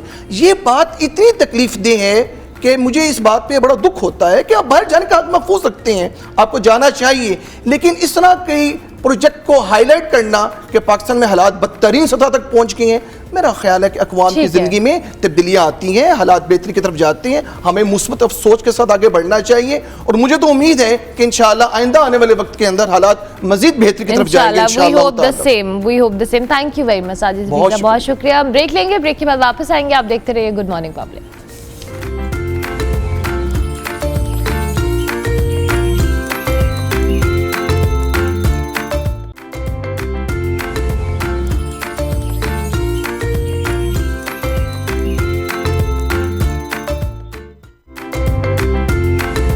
Welcome back to good morning public जी। ब्रेक के बाद वापस आ चुके हैं। अब आपको कराची लिए चलेंगे। आपको पता है कराची की बात किए बगैर हमारा शो कंप्लीट ही नहीं होता। हम कोशिश करते हैं कि कराची में जो जो चीज़ें या जो जो अपडेट्स हो हम आपके साथ शेयर करते रहें जी। जामिया कराची ने तालिबा के लिए जी लिबास के लिए हिदायत जारी कर दी हैं। जारी करदा नोटिफिकेशन के मुताबिक यूनिवर्सिटी में तलबा को साफ सुथरे और महज़्ज़ब कपड़े पहनकर आने की हिदायत की गई है। जो इश्तियाल अंगेज, नफरत फैलाने या तवज्जो हटाने वाले कपड़े पहनने से गुरेज करने का कहा गया है। अब देखते हैं ये क्या मामला है। इस पे मुजम्मिल फिरोजी हमें कुछ अपडेट करें। जी मुजम्मिल। जामिया कराची में आने वाले तलबा और तलबात अपनी मर्ज़ी का लिबास ज़ब्ता नहीं कर सकेंगे। इंतज़ामिया की जानिब से एक लिबास के हवाले से एक अलामिया जारी किया गया है जिसमें कहा गया है कि तलबात ग्राफिक डिज़ाइनिंग, टाइट्स कपड़े और जो शॉर्ट्स वगैरह नहीं पहन सकेंगे। इस हवाले से तलबात का क्या पॉइंट ऑफ व्यू है, आइए जानते हैं। I don't think university dress code होना चाहिए क्योंकि सबके अपने पर्सपेक्टिव्स होते हैं। जो जिसमें कंफर्टेबल हो वही पहने। किसी के लिए शलवार कमीज सही होती है, किसी के लिए जीन्स सही होती है, और हम किसी को नहीं बोल सकते अपने पर्सपेक्टिव किसी पे, अपनी ओपिनियंस किसी पे नहीं डाल सकते। तो आई थिंक ये ड्रेस कोड होना चाहिए, बिल्कुल भी नहीं होना चाहिए। मेरे हिसाब से सही है क्योंकि कई लड़कियां ऐसी मैंने देखी हैं जो वाकई में इस मतलब जो है ना, इस जो हमें आज़ादी जो मिली हुई है इसका गलत फ़ायदा उठा रही हैं। लेकिन कहीं हद तक जो है हम लोगों को भी ये मालूम है कि हमारी क्या हुदूद है, हमें किस तरह से पहन के घर से कपड़े निकलने चाहिए। तो ये तो हमारे पेरेंट्स देख रहे हैं कि हम किस तरह से जा रहे हैं बाहर, तो ये उनके पेरेंट्स को देखना चाहिए वो किस तरह जा रही है। टोटली डिसएग्री करता हूँ। मेरे हिसाब से तो हर बंदे की अपनी पर्सनैलिटी है, उसको जो पहनना है वो पहन सके। उसके ऊपर अगली सोसाइटी का प्रेशर नहीं होना चाहिए कि आप ये नहीं पहनो या वो नहीं पहनो। इंस्टीट्यूट के हिसाब से सही है कि देखा जाए तो मतलब कि पढ़ाई के लिए आ रहे हैं यहाँ पे और फैशन वगैरह कर रहे हैं, गलत तो है एक तरह से, लेकिन फिर बात वही आती है कि अब 18-17 साल के तो है नहीं, अब 20-22 साल के हैं। अब जिसको जो पहनना है वो तो वही पहनेगा। इस नोटिफिकेशन को जो जारी किया है यूनिवर्सिटी की तरफ से वो बिल्कुल सही किया है कि हमारी यूनिवर्सिटी में बहुत ज़्यादा अवाम आउटसाइडर्स जो आ रहे थे। ड्रेस कोड होना चाहिए, लेकिन इतना भी स्ट्रिक्ट नहीं होना चाहिए कि यूनिफॉर्म ही पहना दें बच्चों को। यूनी का एक अच्छा स्टैंडर्ड होना चाहिए अपना, बिल्कुल यूनिफॉर्म नहीं होना चाहिए। जैसे सर सैयद यूनी में वो तो लगता है स्कूल जा रहे हैं। आपको पता है मुआशरा आजकल का कैसा है। पोस्ट करना इस बात को कि आप ये करें और ये ना करें, ये चीज़ गलत है। इसके बजाय अगर उस नोटिफिकेशन को मज़ीद क्लियर होता या आप अपना एक प्रॉपर ड्रेस कोड रख दें तो भी समझ में आता है। लेकिन लेकिन ये बात कि ये बहुत ही गलत है या ऐसा नोटिफिकेशन नहीं होना चाहिए था, तो मेरा ये ख्याल है कि जामिया में जिस कदर बढ़ती हुई बेहयाई है उसको रोकने के लिए ऐसा कोई नोटिफिकेशन इंतज़ामिया की तरफ से आना बहुत मुस्बत अमल है। मेरे ख्याल में ये हमारी यूनिवर्सिटी ऑफ कराची की तरफ से एक बेहतरीन इकदाम है, क्योंकि मैं समझती हूँ ये इकदाम बहुत पहले उठा लेना चाहिए था, क्योंकि we are living in Islamic Republic of Pakistan, तो हमारा रहन सहन उस मुताबिक का ही होना चाहिए। हम यहाँ पर आ रहे स्टडी के लिए, हमारा गेटअप ऐसा नहीं होना चाहिए कि सामने बैठा हुआ टीचर या कोई भी स्टूडेंट डिस्ट्रैक्ट। तो मेरे ख्याल से ये बहुत बेहतरीन है। आपने सुना कि ड्रेस कोड के हवाले से मुख्तलिफ आरा सामने आ रही हैं, कुछ तलबा तलबात इससे अग्री करते हैं तो कुछ इससे डिसअग्री करते हैं। इसी हवाले से स्टूडेंट एडवाइज़र डॉक्टर नौशीन ने मीडिया से बातचीत की है, आइए आपको सुनवाते हैं। बड़ी तादाद है नए स्टूडेंट की जिन्होंने अभी कराची यूनिवर्सिटी को ज्वाइन किया है, उन तमाम स्टूडेंट की रहनुमाई के लिए हमने सिर्फ इस नोटिफिकेशन को भी निकाला है। मैं आपको बताती चलूँ कि कराची यूनिवर्सिटी का जो कोड है उसके अंदर ऑलरेडी ये मेंशन है कि स्टूडेंट की अपीयरेंस जो है वो मॉडस्ट होनी चाहिए, उनका जो ड्रेस है वो मॉडस्ट होना चाहिए। तो ये कोई नया नोटिफिकेशन नहीं है, बस उसी को हमने नए आने वाले तलबा तलबात की रहनुमाई के लिए दोबारा से इशू किया। स्टूडेंट एडवाइज़र डॉक्टर नौशीन का कहना था कि ड्रेस कोड नोटिफिकेशन जारी करने का मकसद नए आने वाले तालिब इल्मों को आगाह करना था, जबकि तलबा और तालिबात का कहना है कि हर साल नोटिफिकेशन तो जारी हो जाता है लेकिन इस पर अमल दरामद नहीं हो पाता। Muzammil, thank you very much, आप इस हवाले से हमें बता रहे थे। अब आते हैं जी सूबा पंजाब में। जी पाकिस्तान के जो सूबा है इसके अंदर हुकूमत ने 36 मॉडल बाज़ार जो है वो कायम किए हैं, जिसमें से 10 लाहौर के मुख्तलिफ इलाकों में वाक़ हैं। इन बाज़ारों में जी आवाम को मयारी और सस्ते जो सामान है उसकी फराहमी को यकीनी बनाया जाएगा। इस हवाले से मज़ीद क्या तफसीलात है बता रहे हैं हमारे नुमाइंदे जाबिर वकास। जी बिल्कुल, इस वक्त जिस जगह मैं मौजूद हूँ मेरे अकब में एक ग्राउंड के अंदर बच्चे खेल रहे हैं, जिसका मतलब यूँ लगता है कि जैसे ये एक प्ले ग्राउंड है। और बिल्कुल ये प्ले ग्राउंड है बच्चों के लिए जहाँ पे वो खेल सकते हैं और खेल भी रहे हैं। लेकिन इसके साथ साथ एक और ग्राउंड भी है जो कि बड़ी खूबसूरत दिखाई देती है, हरा भरा सब्ज़ा यहाँ पर मौजूद है। लेकिन ये ग्राउंड किसकी है? क्या किसी बाग से मुतसिल है? नहीं, बल्कि ये एक ऐसे मॉडल बाज़ार के साथ मुतसिल है जहाँ पर लोगों को हर वक्त जो है वो सब्ज़ी फ्रूट्स जो हैं वो दस्तयाब हैं। सुबह 9 बजे से लेके रात जो है वो 9 बजे तक यहाँ पे लोगों को सब्ज़ी भी दस्तयाब है, फ्रूट्स भी दस्तयाब हैं। इसके अलावा गारमेंट्स की यहाँ पे दुकानें हैं और उसके साथ साथ जो है वो यहाँ पर लोगों को जो है वो दीगर सहूलियात भी दस्तयाब हैं, जिसमें ख़ास तौर पे परचून जिसे हम करियाना कहते हैं, आम इस्तेमाल की जो अशिया हैं, किचन की ग्रोसरी जिसे हम कहते हैं, उसको भी ख़रीदने के लिए यहाँ पर तमाम सहूलियात जो है वो दस्तयाब है। एक वेल मेंटेन किस्म का यहाँ पर जो है वो इन्वायरमेंट है जो कि हमें दिखाई देता है। और इस एनवायरनमेंट को देखते हैं आज कि एक्सप्लोर करते हैं कि आज क्या सूरत हाल है। लोग यहाँ से ख़रीदारी भी कर रहे हैं और लोगों से पूछते भी हैं कि वो यहाँ पे क्या जो है वो सहूलत देखते हैं अपने लिए। लेकिन यहाँ पे अगर हम टोटल बात करें तो 400 से ऊपर यहाँ पे जो है वो स्टॉल्स हैं, मुख्तलिफ स्टॉल्स हैं, जिसमें 30 के करीब जो है वो सब्जियों के स्टॉल्स हैं, 30 के करीब चिकन के स्टॉल्स हैं, 12 के करीब जो है वो फ्रूट के स्टॉल्स हैं। इसके अलावा जो दीगर स्टॉल्स हैं उनमें करियाना वगैरह भी शामिल है, जिसके भी 15 से 20 जो है वो स्टॉल्स यहाँ पर मौजूद है। एक शहरी हमसे यहाँ पे मौजूद है, उनसे बात करते हैं। आप ये बताइएगा कि यहाँ से ख़रीदारी कर रहे हैं तो रोज़मर्रा की जो अशिया है उनको ख़रीदते वक्त क्या सहूलत रहती है यहाँ पे? यहाँ पे कम से कम 15-20 रुपये सस्ती चीज़ मिल रही है और साफ़ सुथरी है, जैसे कि आप देख भी रहे हैं। इन्होंने डिस्प्ले भी अच्छा किया हुआ है और इनकी जो मैनेजमेंट है ना, उन्होंने इस चीज़ के ऊपर काफ़ी तवज्जो दी हुई है कि कस्टमर जो बाहर से आ रहा है उसको सही मुतमीन है। वो बाहर जो उनसे प्याज है 15-20 रुपये महंगा, यहाँ पे 20-15 रुपये सस्ता प्याज है। ये छोटी मोटी चीज़ों से बड़ा फ़र्क पड़ता है। अगर इसी तरह चीज़ों को लेके चलेंगे तो हमारे लिए भी आसानी होगी और इस बाकी से लोगों के लिए। अमूमी तौर पे बाकी जगहों पे हम देखते हैं कि इतवार के रोज़ जो है वो बाज़ार लगता है, लेकिन ये चूँकि सारा हफ्ता चलता है, तो ये कैसी सहूलत है? ये बड़ी अच्छी अपॉर्चुनिटी है और लोगों को वेल करनी चाहिए। जो लोगों को नहीं भी पता ना, आपके पता चलना चाहिए लोगों को, यार ये मॉडल बाज़ार है, पूरा वीक चलता है। ये मॉडल बाज़ार है और पूरा वीक चलता है। और इसके साथ जो है वो अब ये देखें यहाँ पे बड़े खूबसूरत एक डेयरी की जो है वो प्रोडक्ट्स जो हैं वो लगी हुई हैं और यहाँ पे कोशिश ये की गई है कि इन सब में मिलावट जो है वो उसका अंसर जो है वो उसको मद्देनज़र रख के उसको जो है वो साफ़ जो चीज़ है डेयरी मिल जहाँ पे जो डेयरी की वो मिले, दही मिल रहा है, दूध मिल रहा है, फ्रेश बटर मिल रहा है और उसके साथ देसी घी यहाँ पे दस्तयाब है। इसी तरह अगर हम बात करें तो ये जो मेरे अकब में इस वक्त जितने भी फ्रूट्स के अलावा जो सब्जियों के स्टॉल्स हैं वो यहाँ पर दस्तयाब हैं और इन स्टॉल से जो है वो ना सिर्फ हुकूमती रेट हुकूमती रेट के अलावा यहाँ पे जो डीसी रेट है उसके अलावा जो है वो यहाँ पे एक रेट दिया जाता है सहूलत बाज़ार में, जो कि 10 रुपये 5 रुपये कम होता है डीसी रेट से भी। इस वक्त एक और जो है वो हम कोशिश करते हैं किसी शहरी से जो है वो बात करने के लिए कि यहाँ पे जो है वो शहरी दस्तयाब हो। तो सब आप ये बताइएगा कि यहाँ से सब्ज़ी वगैरह ख़रीद रहे हैं तो ये कैसी सहूलत है, यहाँ पर क्या सूरत हाल देखते हैं? सर सहूलत यहाँ तो माशाल्लाह बहुत अच्छी है। जैसे कि आप बाहर बाज़ार में जाएँ ना, गोभी इस वक्त लेने जाएँ तो आम जो माफ़ी है इस वक्त वो तो 50 रुपये सेल करते हैं और गवर्नमेंट रेट इस वक्त 40 है। मगर मॉडल बाज़ार में ये सहूलत है कि गवर्नमेंट रेट से भी 5 रुपये कम मिल रही है, 35 रुपये किलो गोभी मिल रही है, तो इसको बड़ी अच्छी चीज़ समझेंगे हम। अच्छा ये बताएं कि यहाँ पे कोई ऐसी चीज़ जो समझते हो कि यहाँ पे बेहतर होनी चाहिए, कोई चीज़ ऐसी कोई नॉमिनेट करना चाहते हैं? सर माशाल्लाह सब चीज़ बहुत बेहतर है। सबसे बड़ी बात यह है कि यहाँ पर एक ही चीज़, एक ही छत के नीचे हर चीज़ मिल जाती है। आप फैमिली को लेकर आते हैं, बच्चों के लिए पार्क है, आप इजीली शॉपिंग कर सकते हैं, गारमेंट्स वगैरह, यानी कि ज़रूरत ज़िंदगी की सब चीज़ है। तो आपको यहाँ बच्चे ज़्यादा लेके आते हैं या घर की चीज़ें लेने के लिए? वैसे मैंने देखा बड़ा अच्छा पार्क है, हमने वहीं से अभी अपने प्रोग्राम को स्टार्ट भी किया है। तो ये जो सूरत हाल है, इस तरह की चीज़ें जो है वो कहाँ कहाँ होनी चाहिए, कोई सजेस्ट करते हैं हुकूमत? सर हुकूमत को चाहिए कि ये हर जगह पर मॉडल बाज़ार होना चाहिए, क्योंकि देखें आप घर से शॉपिंग करने निकलते हैं, साथ में बच्चों की भी थोड़ी सी तफरीह हो जाती है और हम अपना भी काम कर लेते हैं, बच्चे भी खुश हो जाते हैं और हम भी खुश हो जाते हैं। जी बिल्कुल, खातून खाना खुश होती हैं अगर उन्हें अच्छी सब्ज़ी मिल जाए, फ्रेश सब्ज़ी मिल जाए, और बच्चे तब खुश होंगे जब उन्हें यहाँ पे प्लेग्राउंड मिलती है, उन्हें एक अच्छी जगह मिलती है जिसमें वो खेलें। बच्चों बाहर आते हैं तो वो ज़रा फ्रेश हो जाते हैं, तो उन्हें लगेगा कि चलें घर वालों ने उन्हें भी ज़रा अहमियत दी। और इसके साथ जो है वो ना सिर्फ बच्चों के लिए भी यहाँ पे गारमेंट्स दस्तयाब हैं, जिस तरह आजकल जो है वो सर्दी का मौसम है तो यहाँ पे गर्म जुराबें जो हैं वो दस्तयाब हैं, स्वेटर्स दस्तयाब हैं, जैकेट्स दस्तयाब हैं।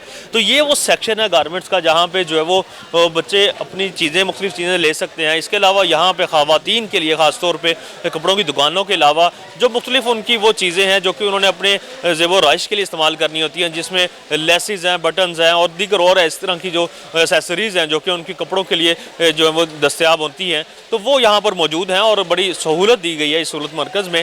और लेकिन कुछ शहरियों का यहाँ पे ये भी कहना था कि ये सिर्फ चंद मखसूस इलाकों में ना रहे, इस तरह की सहूलत जो है वो तकरीबन हर एक बाज़ार में होनी चाहिए और जितने भी इतवार बाज़ार लगते हैं उनको मॉडल बाज़ार में शिफ्ट किया जाए ताकि हर एक शख्स जो है वो जो क्वालिटी की चीज़ है वो सस्ते दामों ख़रीद सके।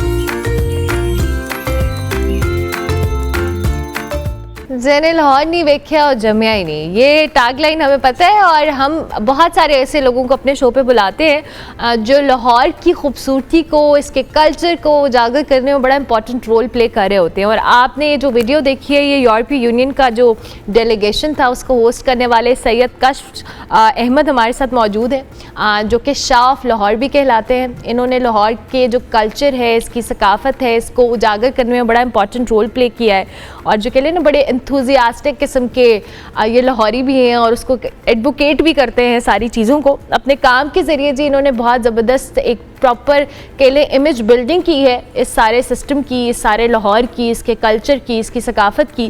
तो आज हमने सोचा कि इनको बुलाया जाए, इनसे जाना जाए कि ये इतने भरपूर अंदाज में जो लोगों को वेलकम करते हैं और लाहौर की वो साइड दिखाते हैं जो कि बड़ी इंटरेस्टिंग भी है, बड़ी हैपनिंग भी है। So welcome Kashf, thank you very much. कैसे हैं आप? जी बहुत शुक्रिया आपका दावत देने का और थैंक यू वेरी मच कि आप तशरीफ लाए। इसके साथ साथ जी आपको पता है 10 बजे ऑनवर्ड्स हम एक जो कह लें ना सेशन रखते हैं मुख्तलिफ डाइवर्स टॉपिक्स के ऊपर, बड़े डिफरेंट गेस्ट होते हैं। आज हम आपकी नींद के मसाइल को भी एड्रेस करेंगे। बहुत सारे लोगों को इंसोमिया होता है और नींद आने में उनको बड़ी डिफ़िकल्टी होती है, बहुत सारे फैक्टर्स होते हैं। आज हम इस फैक्टर्स को भी डिस्कस करेंगे, क्या ऐसी चीज़ें हैं जो आप अपना सकते हैं अपने लाइफस्टाइल में, क्या ऐसे ये साइकोलॉजिकली किस चीज़ को एड्रेस करता है ये इशू, इस पर भी हम बात करेंगे। बहुत सारे लोगों को आदत होती है नींद की गोलियां खाने की और क्या ये आपकी सेहत के लिए अच्छी हैं बुरी हैं, इस पर भी बात करेंगे। डॉक्टर आफिया मलिक हमारे साथ मौजूद है, कंसल्टेंट साइकेट्रिस्ट हैं, उनको खुश आमदीद कहते हैं। Thank you very much doctor Aafia, बहुत शुक्रिया आपका भी। और इसके साथ साथ जी हमारे पास एक बड़े नौजवान स्क्वॉश प्लेयर हैं। जब भी हम स्क्वॉश की बात करते हैं तो स्क्वॉश का पाकिस्तान के अंदर बड़ा फ्यूचर हमने माजी में इनफैक्ट पास्ट में देखा है कि बड़ा नाम भी था और फ्यूचर भी माशाल्लाह बड़ा ज़बरदस्त हो रहा है जी। सुहेल अदनान हमारे साथ मौजूद हैं जिन्होंने अपनी शानदार कारकर्दगी से पाकिस्तान का नाम दुनिया भर में बुलंद किया है। British junior open squash championship जीत कर एक नया गोल इन्होंने सेट किया है। अंडर 13 कैटेगरी के फाइनल में जी इन्होंने एक इजिप्शियन प्लेयर जिसका नाम मुझे भी बहुत मुश्किल लग रहा था और अदनान को भी बहुत मुश्किल लग रहा था, उसको इन्होंने हराया है और बहुत ही इंटरेस्टिंग मुकाबला था। इस मुकाबले के हवाले से भी हम बात करेंगे और ये पूरी कामयाबी ज़ाहिर है जिसको हम ये सिर्फ सुहेल का क्रेडिट है जिन्होंने ये कामयाबी समेटी है। आज हम उनको खुश आमदीद कहते हैं। Thank you very much. कैसे हैं आप? ठीक मैम, आप कैसी हैं? मैं बिल्कुल ठीक, थैंक यू सो मच कि आप आए। इसके साथ साथ जी किचन के अंदर हमारे पास शेफ़ हैं और आज ये बड़े ज़बरदस्त शेफ़ है क्योंकि अभी मुझे खुशबू आना नहीं शुरू हुई, कुछ तैयारी चल रही थी किचन में और हमने इनके बारे में सुना है बहुत अच्छे खाने भी बनाते हैं, बहुत ज़बरदस्त इनकी जो टेक्निक्स हैं वो बड़ी इंटरेस्टिंग है। हसीब जाहिद हमारे साथ मौजूद है। हसीब अस्सलाम वालेकुम। वालेकुम अस्सलाम, बहुत शुक्रिया मिस आपका। डेफिनेटली आपको इंशाल्लाह खानों की बहुत अच्छी खुशबू आएगी और मैं आपको आज एक स्टफ़ चिकन जो कि रेस्टोरेंट स्टाइल का बनता है वो इंशाल्लाह आपको प्रेजेंट करूंगा। तो और मैं इसकी हसीब मुझे अपनी स्पेशलिटी बताएं कि आपकी क्या है? स्पेशलिटी मिस मेरी स्पेनिश में मेडिटेरियन कुजीन के अंदर है जो कि मैं डिफरेंट कंट्रीज़ के अंदर जाके एक्सप्लोर किया और अभी मैं PICC के अंदर कंपटीशन खेल रहा हूँ यहाँ पे। मैं आप सब लोगों को भी दावत दूंगा जो लोग कुकिंग का कंपटीशन करना चाहते हैं PICC के अंदर लाजमी आए वो। Lovely lovely. और लास्ट ईयर में मैं इसका चैंपियन भी रहा हूँ ब्लैक बॉक्स का पाकिस्तान के अंदर और हम लोग जिधर भी जाते हैं पाकिस्तान को प्रेजेंट करते हैं। ज़बरदस्त। तो कितना टाइम हो गया आपको इस? मुझे ऑलमोस्ट 15 ईयर्स हो गए हैं इस फील्ड के अंदर और मैंने अपना करियर 2011 में स्टार्ट किया था। ज़बरदस्त। और आज आप स्टफ़ चिकन बना रहे हैं? जी, स्टफ़ चिकन बना रहा हूँ जो आप लोग मोस्टली फाइन डाइनिंग रेस्टोरेंट्स के अंदर जाके खाते हैं, तो आपको उसकी प्रॉपर पूरी रेसिपी बताऊंगा और आप इंशाल्लाह घर में भी ट्राई कर सकते हैं। Done deal. आप अपना काम स्टार्ट करें, मीनवाइल हम आपके पास बार बार आते रहेंगे। शाफ लाहौर के पास चलते हैं जी। आप बड़ी ज़बरदस्त लाहौर की साइट लोगों को दिखाते हैं, आपकी बहुत सारी चीज़ें क्रेडिट पे हैं, वो आप अपने मुंह से बताएंगे तो ज़्यादा बेहतर, हमें समझ में भी आएगी, अंडरस्टैंडिंग भी होगी। हमें जो चीज़ें आपकी पता है वो तो हमने दिखा दी है। जी बहुत शुक्रिया। असल में हमारा शहर है ही बहुत खूबसूरत। ये जी ऐसे हुआ कि मुझे एक फेलोशिप का इत्तेफाक हुआ और मैं यूके में था और वहाँ पे जाके जब मैंने टिकट ख़रीदी म्यूज़ियम की 100 पाउंड की तो मुझे तो धचका ही लग गया और मेरे साथ और भी हमारे दोस्त थे और हमें एहसास हुआ कि हम शायद लाहौर म्यूज़ियम को हमने एक्सप्लोर ही नहीं किया। और फिर मैंने वाकई जब बाहर एक्सप्लोर करना शुरू किया और मैं वापस आया और कोविड के दिनों में मैंने अपने ही शहर को एज अ टूरिस्ट एक्सप्लोर करना शुरू किया और इसके साथ साथ हमारे दोस्त जुड़ना शुरू हो गए और हमने लाहौर की एक मुहिम शुरू की कि हम लाहौर है पूरी दुनिया को बताएं। और आप यकीन मानिए लाहौर से बेहतर खूबसूरत शहर कोई नहीं। कोविड के अंदर जो हमारे साथ दोस्त जुड़े और अब इनकी तादाद बहुत बड़ी है, यंग लोग हमारे साथ अटैच हैं, हमने कमिश्नर लाहौर के साथ मिलकर 1.5 मिलियन मास्क डिस्ट्रीब्यूट किए लाहौर के तमाम मस्जिद मंदिर गिरजों के अंदर और हमने अवेयरनेस का आगाज़ किया कि मास्क पहनना क्यों ज़रूरी है। इसी तरह लाहौर का जो सबसे बड़ा मसला है वो क्लाइमेट का मसला है। लाहौर शहर के अंदर हमने 1 लाख दरख्त लगाए हैं। लाहौर शहर में हम बायोडाइवर्सिटी के ऊपर काम करते हैं, हम बर्ड फीडर्स इंस्टॉल करते हैं। हम कोशिश करते हैं कि लाहौरिये अपने शहर की नुमाइंदगी करें और हमें लगता है कि हर काम हुकूमत का करने वाला नहीं है, कुछ जिम्मेदारियाँ शहरियों की हैं और शहरियों ने अपना किरदार अदा करना है, चाहे वो साइकिल चला के करें, चाहे वो ऑरेंज लाइन पर सफ़र करके करें, चाहे वो जो उनसे ना कम मिशंस प्रोड्यूस करके करें। अच्छा काशिफ, जाहिर है आपने जैसे कहा कि आप जब इंटरनेशनली आपको ये चांस मिला कि आपने ट्रैवल किया और आपने देखा कि म्यूज़ियम्स और वहाँ पे वो अपने कल्चर को अपनी हिस्ट्री को किस तरह से प्रिजर्व करते हैं। अब चूँकि आपने यहाँ लाहौर को भी एक्सप्लोर किया है, आपको क्या डिफरेंस फील हुआ कि हम यहाँ पर, मेरी जो ऑब्जर्वेशन है, आई माइट बी रॉन्ग, कि हम बहुत फॉर ग्रांटेड लेते हैं अपने कल्चर को, अपनी हिस्ट्री को, हमें उस चीज़ की शायद ओनरशिप अभी तक लेने की आदत नहीं हुई है। दुनिया भर में आप कहीं भी चले जाएं वो अपनी हिस्ट्री को ओन करते हैं। असल में बात यह है कि अगर लाहौर की बात की जाए ना तो लाहौर 3 फोल्ड्स के अंदर है। ठीक है। एक फोल्ड वो है जो कि मुग़लों का लाहौर है, दूसरा फोल्ड वो है जो कि ब्रिटिशर्स का है और तीसरा फोल्ड ये है जो हमारे यंग लोगों का है। ठीक है। और यंग लोगों के लाहौर को हम अगले 100 साल में नहीं देखते क्योंकि अर्बन डेवलपमेंट प्लान उस तरह से नहीं है। बात ये है कि आज के दौर में ये हमारे जितने भी आर्किटेक्ट्स हैं इनको सोचने की ज़रूरत है कि क्या लाहौर शहर में कोई ऐसी बिल्डिंग है जो आज से 50-60 साल या 100 साल बाद कोई वहाँ पे जाके कहेगा कि या ये वाकई कोई एक जोन सा ना अमेजिंग जेम है। हमारे पास सिर्फ यही चीज़ें सिर्फ माल रोड पे ब्रिटिशर्स की देखने को मिलती हैं, सर गंगाराम का नाम जिंदा रहेगा, लेकिन क्या कोई नया नाम जिंदा होगा या नहीं होगा, ये सोचने की ज़रूरत है। हम देखते हैं कि लाहौर के अंदर हाउसिंग सोसाइटीज़ हैं, लेकिन उन हाउसिंग सोसाइटीज़ के अंदर लाहौर के जो आम जो कदीमी दरख्त हैं वो हमें नज़र नहीं आते। तो हमें अपनी रूट्स को दोबारा से देखना पड़ेगा, हमें देखना पड़ेगा कि जो लाहौर के मसले हैं उन पे बात करने की ज़रूरत है। जैसे फॉर एग्जांपल अभी क्लाइमेट जो सबसे बड़ा मसला है, इसमें जब हम यंग लोगों के साथ बैठते हैं जो हमारे मेंबर्स हैं, जैसे कि लाहौर की एक्सपेंशन होगी और लाहौर आपको पता है कि काफ़ी ब्रॉडर रिस्पेक्ट में चला गया। लाहौर का एक कोना काला शाह काकू को भी लगता है। अगर काला शाह काकू की बात की जाए तो लाहौर के जो नए कैंपसेस हैं, जैसे गवर्नमेंट कॉलेज की एक्सपेंशन काला शाह काकू में है, यूटी की इंस्पेक्शन जो उनसी है वो काला शाह काकू में है, और 5 यूनिवर्सिटियाँ वहाँ पे। और हम देखते हैं कि ये वो वक्त है कि हुकूमत को अपनी तरजीहात को ठीक करने की ज़रूरत है, अपने वादे निभाने की ज़रूरत है। और मैं देखता हूँ कि यंग लोग मुझे बताते हैं कि 25,000 तलबा रोज़ इतनी दूर जाते हैं, लेकिन क्या वहाँ पे ऑरेंज लाइन ट्रेन पहुँची? नहीं पहुंची। तो मैं आपके चैनल और आपके प्रोग्राम से जो उनसे ना दरख्वास्त रखता हूँ हमारे लाहौर के यंग लोगों की कि इनको वो ऑरेंज लाइन दी जाए, इनको वो ट्रांसपोर्ट फैसिलिटी दी जाए, 25,000 लोगों की चीज़ों को आसान किया जाए ताकि हम क्लाइमेट को फाइट कर सकें, ताकि लोग जो उनसे मतलब बहुत अच्छा काम है कि जो उनसे ना ई स्कूटीज दी जा रही हैं, लेकिन क्या ये अगर हम एमिशंस को कम कर दें, पब्लिक ट्रांसपोर्ट को बढ़ा दें, तो लाहौर की कितनी खिदमत की जा सकती है। ये बहुत इंपॉर्टेंट बात है, इस पर हम और भी डिस्कशन करेंगे। डॉक्टर आफिया, नींद नहीं आती बहुत सारे लोगों को, बड़ा मसला होता है, वो सारी रात जागते हैं, दिन भर में सोते हैं और दिन में भी अक्सर नहीं सोते, 2-3 घंटे की नींद पे सर्वाइव कर रहे होते हैं और फिर बाद में कंप्लेन कर रहे होते हैं हमारा बॉडी साइकिल स्लो है, हमारे बहुत सारे। क्यों होता है?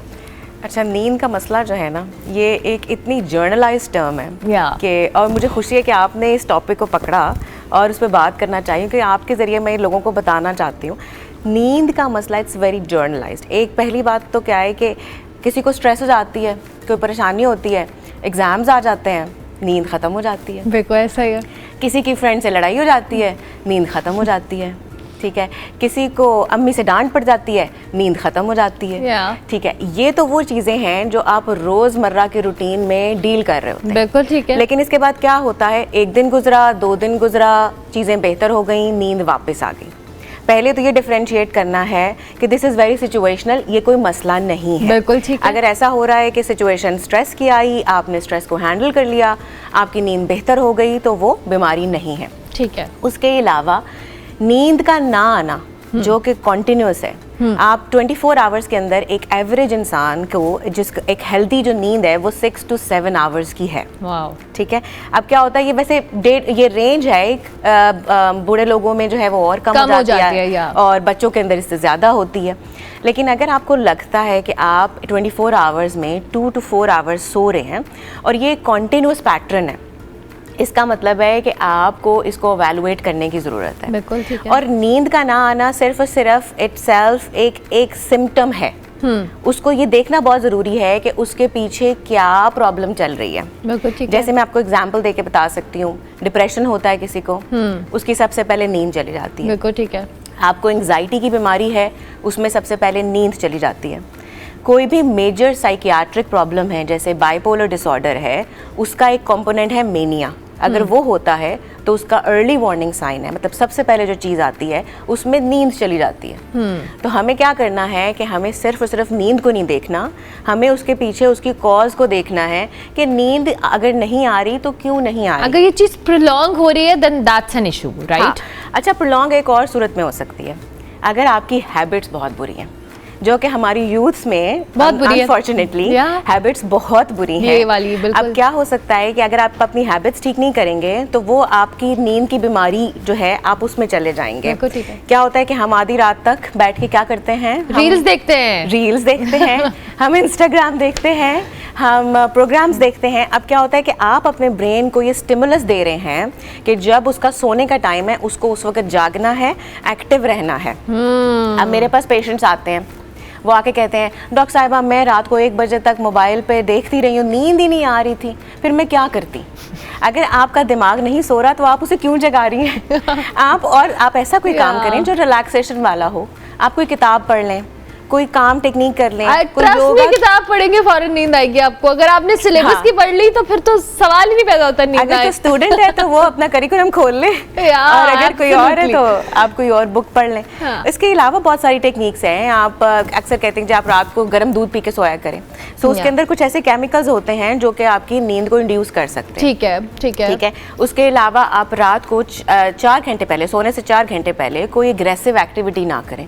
ठीक है। कैफिनेटेड ड्रिंक्स ना लें, कोला ड्रिंक्स ना लें, फ्रिजी ड्रिंक्स ना लें, कोई भी ऐसी चीज़ ना करें जिसमें आपकी कैफीन बढ़ रही है। आप शुगर या कोई मीठी चीज़ भी खाते हैं वो भी आपको एकदम से एक्टिव कर देती है। देखिए जी, शुगर जो है ना वो इंस्टेंट खुराक है आपके ब्रेन की। बिल्कुल। तो आप क्या करें, क्या करते हैं, हम कहते हैं एग्जाम से पहले क्या करो, चॉकलेट खा लो। हाँ। एक ब्रेक हुई है उसकी तो चॉकलेट खा लो।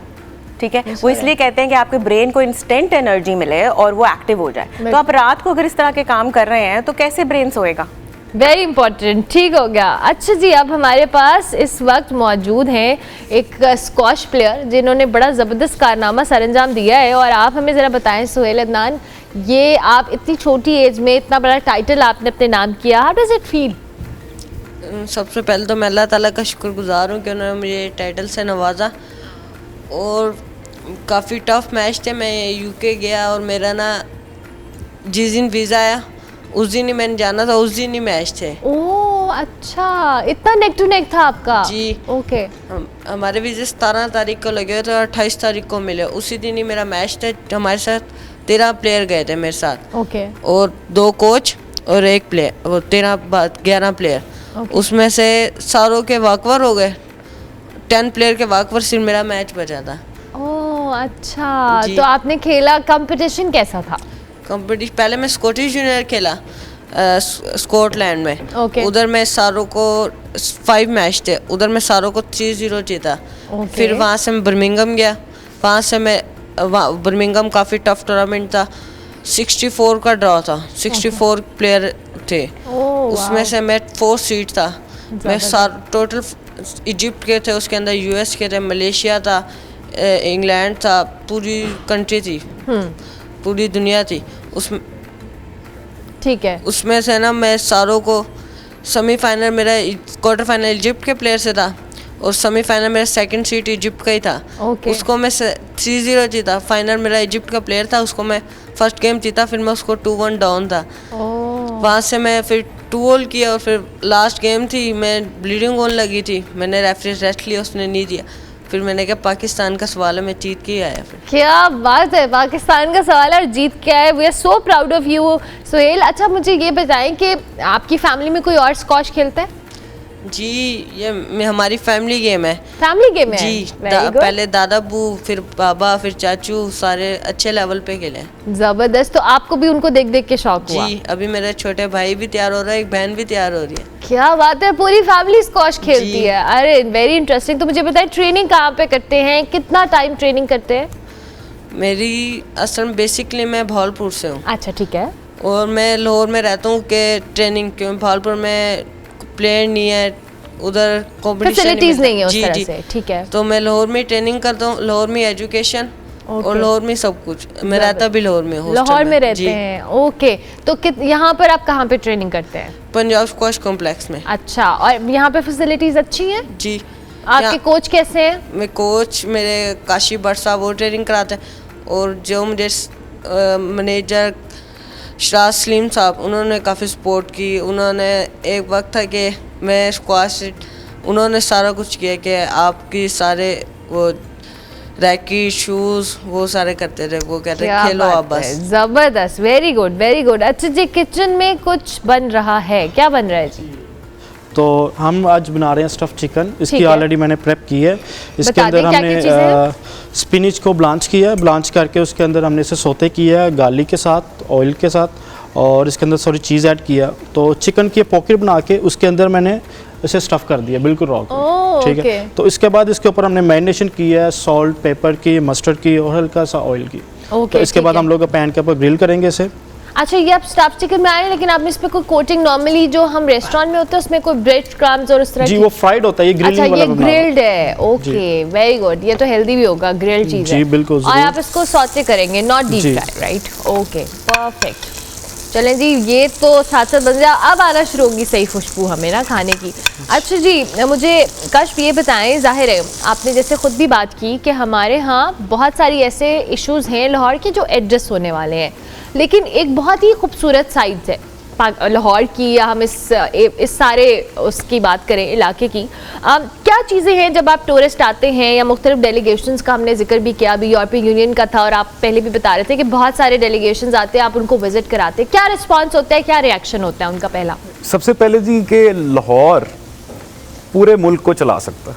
अच्छा। लाहौर कल्चरल कैपिटल है। हाँ। लाहौर ने लोगों को एम्पावर किया, लाहौर ही ने लोगों के मुस्तकबिल बदले हैं। और बात यह है, ये शहर को बहुत ज़्यादा टूरिस्ट की ज़रूरत है, और जब टूरिज़्म की बात की जाए तो अनफॉर्चुनेटली हमारा टूरिज़्म इस शहर का बहुत अंडररेटेड है। लोग जाते हैं दुनिया में, लेकिन लाहौर एक बहुत सेफ मुल्क है। अगर यूरोपीय यूनियन आया है, अगर यूके से लोग आए हैं, तो इसका मतलब है कि ये अगर एम्बेसडर सड़क पे खड़े होके हलवा पूड़ी खा सकता है, तो पूरी दुनिया को अमन का पैगाम दे रहा है कि मैं एक सफ़ीर होके स्ट्रीट फूड खा सकता हूँ, तो कितना सेफ है ये शहर। तो आप ये देखें, ये काम किसी का करने वाला है, और अगर शहरी नहीं करेंगे तो कौन करेगा? तो मेरे ख्याल से कि हम सब दोस्तों को सबसे पहले अपने शहर को एज अ टूरिस्ट एक्सप्लोर करने की ज़रूरत है। मेरी दरख्वास्त है तमाम पेरेंट्स से कि बराए मेहरबानी आप अपने बच्चों को लाहौर म्यूज़ियम लेके जाएं, बराए मेहरबानी नेशनल हिस्ट्री म्यूज़ियम लेके जाएं, बराए मेहरबानी इनको पार्क्स में लेके जाएं। बड़ा ज़बरदस्त काम है हॉर्टिकल्चर का, लेकिन इसके साथ साथ हमें लाहौर शहर को एक नया मास्टर प्लान की ज़रूरत है। ज़बरदस्त काम किया है, लेकिन अगर वो मास्टर प्लान नहीं होगा, पार्क्स और नहीं डेवलप किए जाएंगे और सही टेक्निक्स पे नहीं किए जाएंगे, तो फिर मेरे ख्याल से ये जो हम मेहनत कर रहे हैं, ये फिर हमारी जो उस तरह से अमल नहीं किया जाएगा। तो जब टूरिस्ट आ रहा है तो उसको सेफ्टी, सिक्योरिटी और एक फ्रेंडली एनवायरनमेंट, बहुत अच्छी काविश है वॉल सिटी लाहौर अथॉरिटी की, बाकी दोस्तों की बहुत अच्छी काविशें हैं, लेकिन लाहौरियों को अपने शहर को ओन करने की जरूरत है। और अगर लाहौरी अपने शहर को ओन नहीं करेंगे तो हम एक्सपेक्ट नहीं कर सकते कि कोई और टूरिस्ट आपके शहर क्यों आए। बिल्कुल ठीक है, ओनरशिप लेनी चाहिए, और ये बार बार मैं कहती हूँ कि ओनरशिप अपने शहर की ले। ये तो बहुत रिच, जिस तरह से अभी कश्फ भी बता रहे हैं कि बड़ा रिच एक हमारा शहर है कल्चरली, वैसे भी रिलीजियस पॉइंट ऑफ व्यू से भी देखें इतनी डाइवर्सिटी है यहाँ पे। हमने ब्रेक लेनी है, ब्रेक के बाद वापस आएंगे, डिस्कशन को कंटिन्यू करें।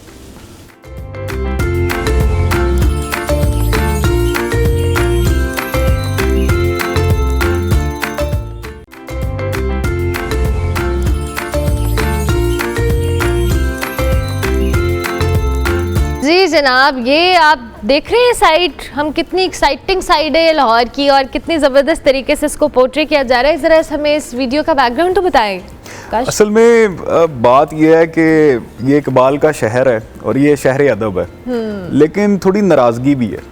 नाराज़गी इस बात से है कि नए जो यंग लोग हैं उनका किताब के साथ इश्क नहीं। तो ये सोचने की ज़रूरत है कि ये फैज़ का शहर, ये इतने इतने बड़े लखारियों का शहर, इनके जो नेक्स्ट जनरेशन है उन्होंने कल्चरल सेंटर्स का रुख कम कर दिया। तो हमें ये सोचने की ज़रूरत है एज अ नेशन कि यंग लोगों की किताब से दोस्ती कैसे करवाई जाए। और फिर दूसरी बड़ी चीज़ ये है कि टूरिज़्म का बहुत बड़ा स्कोप है इस मुल्क में, और बात यह है कि ये सफारत खाने अगर ये समझते हैं कि हमारे शहर की रेडी वाले उनसे खाना खाना एक सेफ़ है एनवायरनमेंट, तो वाई नॉट, इसको प्रमोट करने की ज़रूरत है। बात यह है कि यहाँ पे हमें टूरिज़्म बूस्ट करने की ज़रूरत है, और साथ में इस प्लानिंग की भी ज़रूरत है कि क्या हम वाकई टूरिज़्म के लिए रेडी हैं या नहीं। तो हमें फैसिलिटेट करना है उन तमाम कंटेंट क्रिएटर्स को जो आपके मुल्क की पॉजिटिव साइड को पूरी दुनिया में दिखा रहे हैं। जैसे जोनसना हर साल जोनसना हमारे बहुत ज़्यादा इंटरफेथ्स जो हम अफ्तार कराते हैं एट मस्जिद वज़ीर खान, तो हमारे बहुत सारे जो सिख यात्री आते हैं इस मुल्क के अंदर, वो हमारे साथ जुड़ते हैं और वो बड़ी खुशी से टूरिस्ट आके जो उनसे हैं, जो मतलब एक बहुत बड़ी तादाद सिखों की है जो इंटरफेथ अफ्तार में हिस्सा लेते हैं, वो तमाम अफ्तार करने वाले लोग तो मुसलमान हैं, लेकिन उनको कराने वाले सारे ये जो उनसे हैं वाइट इन द फ्लैग की नुमाइंदगी हैं। बात ये है कि अगर जो कनाडा से जो हमारे दोस्त हैं वो आते हैं अपनी जो उनसे ना गिरजागाहों में, अपनी इबादत की जगहों में, तो हमें उनको एक पॉजिटिव लेंस से देखना है। हमने उनको हॉस्पिटैलिटी देनी है ताकि हमारी अनारकली बाज़ार की जो मार्केट है वो बूम करे, ताकि हमारे दिली दरवाजे के जो ताजर हैं वो ज़्यादा से ज़्यादा अपनी जो सेल्स हैं वो कर सकें, हमारे जो लोकल क्राफ्ट्स हैं वो ज़्यादा से ज़्यादा बिक सकें। बात ये है कि हमारी जो पंजाब की जो सकाफ़त है वो बहुत रिच है, लाहौर की सकाफ़त बहुत रिच है और इस पर हमें सोचने की ज़रूरत है। और बिल्कुल जो उनसे ना जैसे कि जो बुक क्लब्स हम चलाते हैं और ये जितने डिप्लोमेटिक मिशंस हैं, इनके ताउन से हम पाकिस्तान को इकॉनमी के अंदर हम वैल्यू ऐड कर सकते हैं just by promoting the positive image. हम जब भी देखते हैं नेगेटिव साइड देखते हैं, हम जब भी देखते हैं कि जी ये हो गया वो हो गया, लेकिन बात ये है कि कितने शहरियों ने आगे बढ़ के कोई पॉजिटिव चीज़ को उजागर किया हो। जब स्टैटिस्टिक्स की बात की जाए, आप यकीन मानिए इतनी बुरी परफॉर्मेंस नहीं है हमारी पंजाब पुलिस की। बात यह है कि हमने देखा कि उन्होंने कितने केसेस रिजॉल्व किए।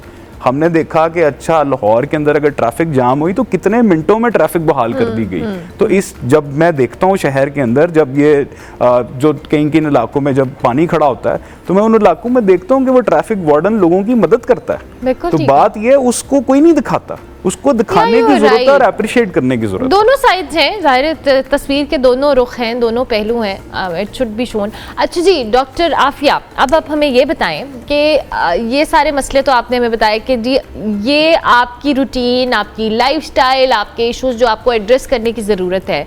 आप जब ये एक्सट्रीम सूरत हाल इख्तियार करती है, इसका ट्रीटमेंट क्या होता है? अगर खुदा न खास्ता आपको स्लीप साइकिल आपका डिस्टर्ब है, इंसोमिया की शिकायत है या जो भी चीज़ है, और अगर अल्लाह ना करे आपने इसको प्रिवेंट करना है तो वो कैसे करना है?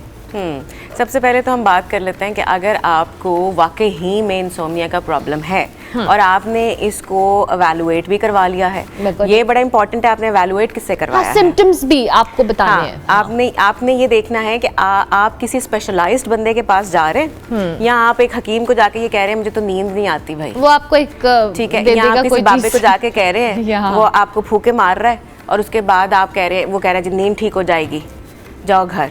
तो वो नहीं, आप अगर आप किसी स्पेशलाइज्ड बंदा जैसे साइकियाट्रिस्ट के पास जा रहे हैं, ठीक है, उससे एवेलुएट करवा रहे हैं कि जी मुझे वो आपको प्रॉपर एक क्राइटेरिया के थ्रू बता रहा है कि मुझे आपकी नींद के अंदर ये प्रॉब्लम है, और वो ये देख रहा है कि अच्छा इसको फॉर एग्जांपल हम डिप्रेशन को ले लेते हैं कि डिप्रेशन की वजह से इनको नींद नहीं आ रही है, तो आपने ट्रीट किसको करना है? आपने उस डिप्रेशन को ट्रीट करना है, ठीक है, आपने उसके लिए मेडिसिन लेनी है, आपने उसके लिए काउंसलिंग लेनी है।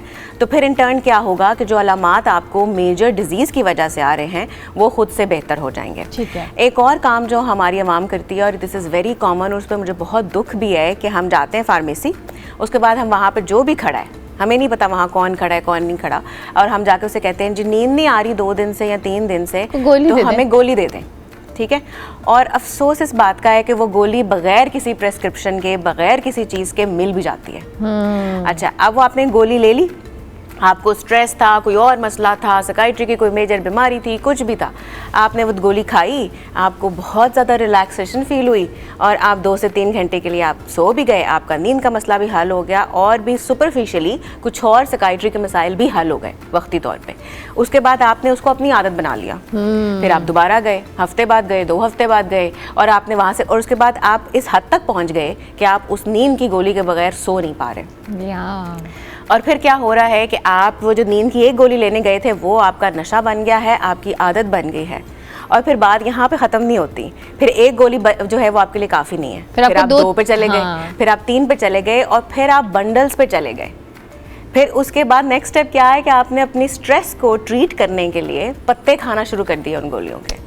सो आप एक नॉर्मल चीज़ से शुरू हुए थे और आप एक इंटेंस बीमारी, एक नशे में लग गए। सो ये आप देखें कि कितना लीथल है जो आप नींद की गोलियां जो लोग इस्तेमाल करते हैं वो कितनी हद तक आपको नुकसान दे सकती हैं। और यहाँ पे मैं थोड़ा सा ये भी बात करूँगी कि उनका नुकसान है क्या। ठीक है, लॉन्ग टर्म बेसिस के ऊपर वो क्या करेंगी, आपकी मेमोरी को ख़त्म कर देंगी बिल्कुल, ठीक है, डिमेंशिया को प्रोवोक करती हैं, आपको वल्नरेबल बनाती हैं कि आपकी मेमोरी, आपका कॉन्शियस और अनकॉन्शियस का कंट्रोल लूज़ करती हैं। बिल्कुल ठीक है। फिर क्या होता है कि आप इनकी वजह से आपकी एक्टिवेशन वो नहीं रहती, आपकी फंक्शनैलिटी वो नहीं रहती, आपकी परफॉर्मेंस वो नहीं रहती। फिर उसके अलावा इनका इंटरेक्शन है। बहुत सारे लोग जो है वो 20-20 सालों से ये दवाई खा रहे हैं, फिर इनके जो है क्या है, विड्रॉल इफेक्ट्स हैं। आपने खाना बंद कर दीजिए, आपको किसी ने कहा, किसी भले मांसपत्ते ने आपको ये मशवरा दे दिया इसको छोड़ दीजिए, ये तो आपको ख़त्म कर देगी। आपने जाके जी आप 3 गोलियां खा रहे थे, आपने छोड़ दी और उसके बाद सारी रात आप तड़पते रहे, दिन में तड़पते रहे, आप ना कोई काम नहीं कर सक रहे, आपके हाथ कांप रहे हैं, आपको गुस्सा आ रहा है, आपको डिप्रेशन हो रहा है, आप एंग्शियस हैं बहुत सा। तो क्या है, आपको उन गोलियों का आपके विथड्रॉल्स आ रहे हैं। ये वैसे ही जैसे एक हेरोइन का नशा है, जैसे कैनबिस का नशा है, जैसे बाकी सारी जो नशा आवर अद्वियात है उनका। यस, और हम लोग कितना कॉमनली इस चीज़ को यूज़ कर रहे हैं। अच्छा, अब यहाँ पे एक और मिथ आ जाता है, साइकियाट्रिस्ट के पास नहीं जाना, वो आपको नींद की गोलियाँ दे देगा और वो आपको कहेगा पागल है, आप पागल हैं, ये भी कहेगा। ये तो एक डिबेट है, या वो कहेगा आप पागल है। हाँ, तो आपने वहाँ तो बिल्कुल नहीं जाना। हाँ। वैसे आपने जाके फार्मेसी से गोलियाँ लेके अपनी ज़िंदगी बर्बाद कर लेनी है, वो आपने बिल्कुल कर लेनी है। अच्छा, अब क्या है, साइकियाट्रिस्ट के पास जाएंगे, वो आपको देगा, मैं इस चीज़ से इनकार नहीं करती, वो शायद आपको थोड़ी देर के लिए दे, पर उसको ये पता है कि इसको आपने सिर्फ एक्यूट टर्म्स में, सिर्फ आपने शॉर्ट टर्म के लिए इसको यूज़ करना है, जस्ट फॉर अ वीक और 2 वीक्स, और फिर वो आपको उसका प्लान देगा कि आपने इसको ख़त्म कैसे करना है। बट वो ये टारगेट नहीं कर रहा कि इससे वो आपके सिम्टम्स को ख़त्म कर रहा है, डिपेंडेंट नहीं कर रहा उस और वो उसकी जगह आपको प्रॉपर दवाई भी देगा कि अगर आपको डिप्रेशन की वजह से ये हो रहा है तो आप उसको ट्रीट करें, मेनिया की वजह से हो रहा है तो वो उसकी मेडिसिन आपको दे रहा है, सिर्फ आपको वक्ती तौर पे कवर दे रहा है मेडिसिन का। ठीक है, तो अगर आप इन चीज़ों से बचना चाहते हैं, जो आपका इनिशियल क्वेश्चन था, तो आप इन सब चीज़ों से दूर रहें। ठीक है। और रूटीन, जैसे मैंने आपसे पहले डिस्कस किया, वो आप अपना लाइफस्टाइल बेहतर करें, आपकी रूटीन बेहतर होनी चाहिए। जो लेट नाइट मोबाइल फोन्स और ये जो रील्स की हमें बीमारी लग गई है ना, वो चीज़ बिल्कुल बहुत मुश्किल काम है। अच्छा जी, मुझे ये बताएं सुहेल, अब आपका क्या प्लान है, कौन से इवेंट है, कौन सी ऐसी चैंपियनशिप है जिसके लिए आप तैयारी कर रहे हैं? मैम, ये 31 को मैं जा रहा हूँ पेशावर। ओके। मैं अब अंडर 15 की तैयारी कर रहा था, अभी मैं ट्रेनिंग करके आ रहा हूँ। वाह। और इंशाल्लाह अंडर 15 में मेरे मैच है, मैं इंशाल्लाह काफ़ी उम्मीद है कि फाइनल जीतूंगा इंशाल्लाह। और आगे फिर इंटरनेशनल ऑस्ट्रेलियन जूनियर आ रही है रमज़ान के बाद। ओके। तो इंशाल्लाह उसकी ट्रेनिंग करनी है, उसमें जाना है ऑस्ट्रेलियन। ओके। अच्छा, अब आप मुझे ये बताएं कि आपके जो छोटे बहन भाई भी आपने कहा स्क्वॉश के लिए तैयार होने हैं, आप उनको सिखाते हैं, टिप्स देते हैं जो खुद सीख कर आए हैं? जी, सबको, एक किस्म कज़न भी हैं, भाई भी हैं, सारों को टिप्स भी देता हूँ, और जो क्लब में फ्रेंड खेलते हैं उनको भी देता हूँ।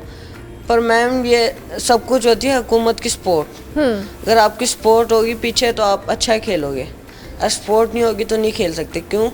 क्योंकि आपका पीछे आप मेन चीज़ है, आप इंग्लैंड जाओगे तो आपको वो चाहिए, कैश चाहिए, आपको टिकट चाहिए, आपका वीज़ा फ़ीस चाहिए, आपको अकोमोडेशन चाहिए, आपको पाउंड चाहिए कि आप उधर अच्छी डाइट लें। बिल्कुल ठीक है। तो आप जो आप लोग घराने के हैं वो कैसे करेंगे? तो अभी आप जब गए थे तो आप अपने ओन पे गए थे? जी। आपको कोई सपोर्ट नहीं मिली? मुझे बार्ट फाउंडेशन की मिली। अगर मेरे बाबा इतना अफोर्ड नहीं कर सकते, अगर मुझे बार्ट की ना मिलती तो मैं कैसे जाता। ठीक है। और अभी जो आगे आपने प्लान किया हुआ है उसमें भी आप अपने ओन पे प्लान कर रहे हो कि आप जाओगे? नहीं, मुझे बार्ट ही स्पॉन्सर कर रहे हैं, लेकिन आपको जाहिर है और एक से ज़्यादा स्पॉन्सर्स रिक्वायर्ड हैं, क्योंकि स्क्वॉश के लिए एज यू सेड के ट्रैवल करने के लिए, आपको जाने के लिए यू नीड मनी और आपको स्पॉन्सरशिप चाहिए होता है। कुछ कहना चाहो हमारे प्लेटफॉर्म से, आपको अपनी फैमिली को जो सपोर्ट चाहिए, गवर्नमेंट को? अभी मुझे ये भी बताओ, जब आप बर्मिंघम से आए हो तो तब कोई आपको मैसेज, कोई सर्टिफिकेट, कोई चीज़ मिली? मुझे मरियम नवाज साहब मिली थी, उसने मुझे वो कैश प्राइज़ दिया था। ओके। और नाम मुझे वो मिले वज़ीर आज़म। ओके। और कोई नहीं मिला, सिर्फ मरियम। ओके, मरियम नवाज साहिबा आपको वज़ीर आला पंजाब मिली है। ठीक है, कुछ भी कहना चाहो, कैमरा इज ऑल योर्स। ऐसी मैम, अगर हुकूमत सपोर्ट करेगी प्लेयरों को तो ऐसे ही प्लेयर आगे निकलेंगे। हुकूमत अगर सपोर्ट नहीं करेगी तो कैसे निकलेंगे? अगर सपोर्ट मिलेगी तो आगे जाएंगे ना प्लेयर। बिल्कुल ऐसा ही है, ज़बरदस्त। और आपको सपोर्ट मिलनी चाहिए। मैं खुद भी अपने प्लेटफॉर्म से रिक्वेस्ट करूँगी, गवर्नमेंट की सपोर्ट तो अपनी जगह रिक्वायर्ड है ही एक प्लेयर को, लेकिन साथ साथ प्राइवेट सेक्टर को भी इस इशू को या इस तरह से प्लेयर्स को टेकअप करना पड़ेगा, उनको स्पॉन्सर करने। इतनी बड़ी बड़ी ऑर्गेनाइजेशंस हैं, अगर आप एक प्लेयर को भी सपोर्ट करेंगे, मेरा नहीं ख्याल कि कोई ऐसा आपके लिए इतना डिफरेंस होगा, लेकिन एक जो स्पोर्ट्समैन है, एक प्लेयर है, उसकी लाइफ बन सकती है, उसका करियर बन सकता है। सो सबको इनिशिएट करना पड़ेगा। और हमारा चिकन रेडी हो गया है जी। चिकन बिल्कुल रेडी हो गया हमारा ग्रिल चिकन। इसको मैंने पैन के अंदर ग्रिल किया, उसी पैन के अंदर मैंने सारा इसका जू बनाया, जो कि जो इसका चिकन का पानी निकलता है उसी के अंदर मैंने इसके चीज़ और वाटर ऐड करके सॉल्ट एंड पेपर के साथ इसका एक जू बनाया, जो कि एक अच्छा लवली एक फ्लेवर देता है, उसको थोड़ा जूसी कर देगा, राइट? और दूसरा ये कि कोई भी अगर आप इसके अलावा कोई और सॉस ऐड कर सकते हैं इसके साथ जो आप पसंद है। तो इसके अंदर स्टफ़ चिकन हमने बना दिया, उसके साथ मैंने इसके फोंडेंट पोटैटो बनाए हैं। एक मज़े की बात मैं ये बता दूँ कि खाने से पहले जो भी डिश आती है वो पहले आंखों से देखी जाती है और वो प्रेजेंटेशन के ऊपर बहुत मैटर करती है। और जैसे ही आप प्रेजेंटेशन बहुत अच्छी लगेगी तो भूख आपकी बढ़ भी जाएगी और आपकी डिश भी बहुत अच्छी लगेगी। I agree, presentation matters a lot। और ये अभी हम लोग कट कर रहे हैं इसे स्टफ चिकन को, प्लेट के अंदर इसकी सजावट करेंगे। अब आप इसको प्लेट करेंगे जी। Lovely, very interesting. ओके, जबरदस्त जी। ये प्लेट भी हो गया है। इसको कैमरा अगर अच्छा ये सॉस भी ऐड करें। जी सॉस ऐड हो गई इसकी। ओके ठीक हो गया जी। कैमरा जूम कर ले, इनको दिखाएं और इनकी जो फाइनल प्रेजेंटेशन है नाजरीन को। आपको रेसिपी वैसे हमारे सोशल मीडिया पे भी मिल जाएगी, लेकिन अभी चूँकि हमें इन्होंने रेसिपी बताई है और इतनी को मुश्किल नहीं है। जो आप रेस्टोरेंट या डाइन आउट करते हैं वहाँ पे आप इस तरह का स्टफ चिकन खाते हैं। ज़बरदस्ती, brilliant. Thank you very much Haseeb Zahid साहब, बहुत शुक्रिया आपका और बहुत ज़बरदस्त आपने रेसिपी हमारे साथ शेयर की। अरे वाह, लवली लवली। चलिए जी, आप इसको दिखाएं। मीनवाइल हम अपने बाकी दोनों मेहमानों से एक मैसेज ले लेते हैं। एनीथिंग यू वांट टू से, कुछ भी कहना चाहें? मैंने जी कहीं पे पढ़ा था, never underestimate the power of the smaller group, because they are the only one that have ever delivered. तो बात यह है कि ये नौजवान इस मुल्क का मुस्तकबिल बदल सकते हैं और नौजवानों को ये सोचना पड़ेगा कि अगर हमारे बड़ों ने हमें फेल किया है तो हमने अपने आप को फेल नहीं करना और हमें आगे बढ़ना है और इस मुल्क की तकदीर को बदलना है। और चाहे आप अकेले हैं, चाहे आप 2 हैं, चाहे 3 हैं। जब हमने लाइफ एट लाहौर शुरू किया तो हम 2 लोग थे, आज हम कई हज़ार हैं और हम पूरे मुल्क को रिप्रेजेंट करते हैं एक ग्लोबल सतह पे। तो आप ये ना सोचिए कि आप अकेले हैं, आप इस मुल्क की तकदीर हैं और आप ही ने इस मुल्क को बचाना है। पाकिस्तान जिंदाबाद। Thank you very much. Doctor Aafia, quickly आप कुछ भी कहना चाहें? मैं सिर्फ यही कह सकती हूँ कि देखें, unseen wounds are more painful. जो ज़ख़म आपको नज़र नहीं आते ना, वो ज़्यादा पेनफुल होते हैं। सो उस चीज़ को पहचानें, अपनी मेंटल हेल्थ को बेहतर करें। जितनी आपकी फ़िज़िकल हेल्थ इंपॉर्टेंट है उतनी ही आपकी मेंटल हेल्थ भी इंपॉर्टेंट है। सो वो आपके वो तमाम ज़ख़म जो दूसरों को नज़र नहीं आ रहे लेकिन आप उन्हें बर्दाश्त कर रहे हैं, उसके लिए ख़ुद अपना कदम बढ़ाएं, साइकियाट्रिस्ट को मिलें, साइकोलॉजिस्ट को मिलें और उसका इलाज करवाएं। ज़बरदस्त, थैंक यू वेरी मच। आप सबका बहुत बहुत शुक्रिया कि आप लोग तशरीफ़ लाए जी। प्रोग्राम का वक्त ख़त्म हुआ, मेरी आपसे मुलाकात होगी कल, तब तक के लिए अल्लाह हाफ़िज़।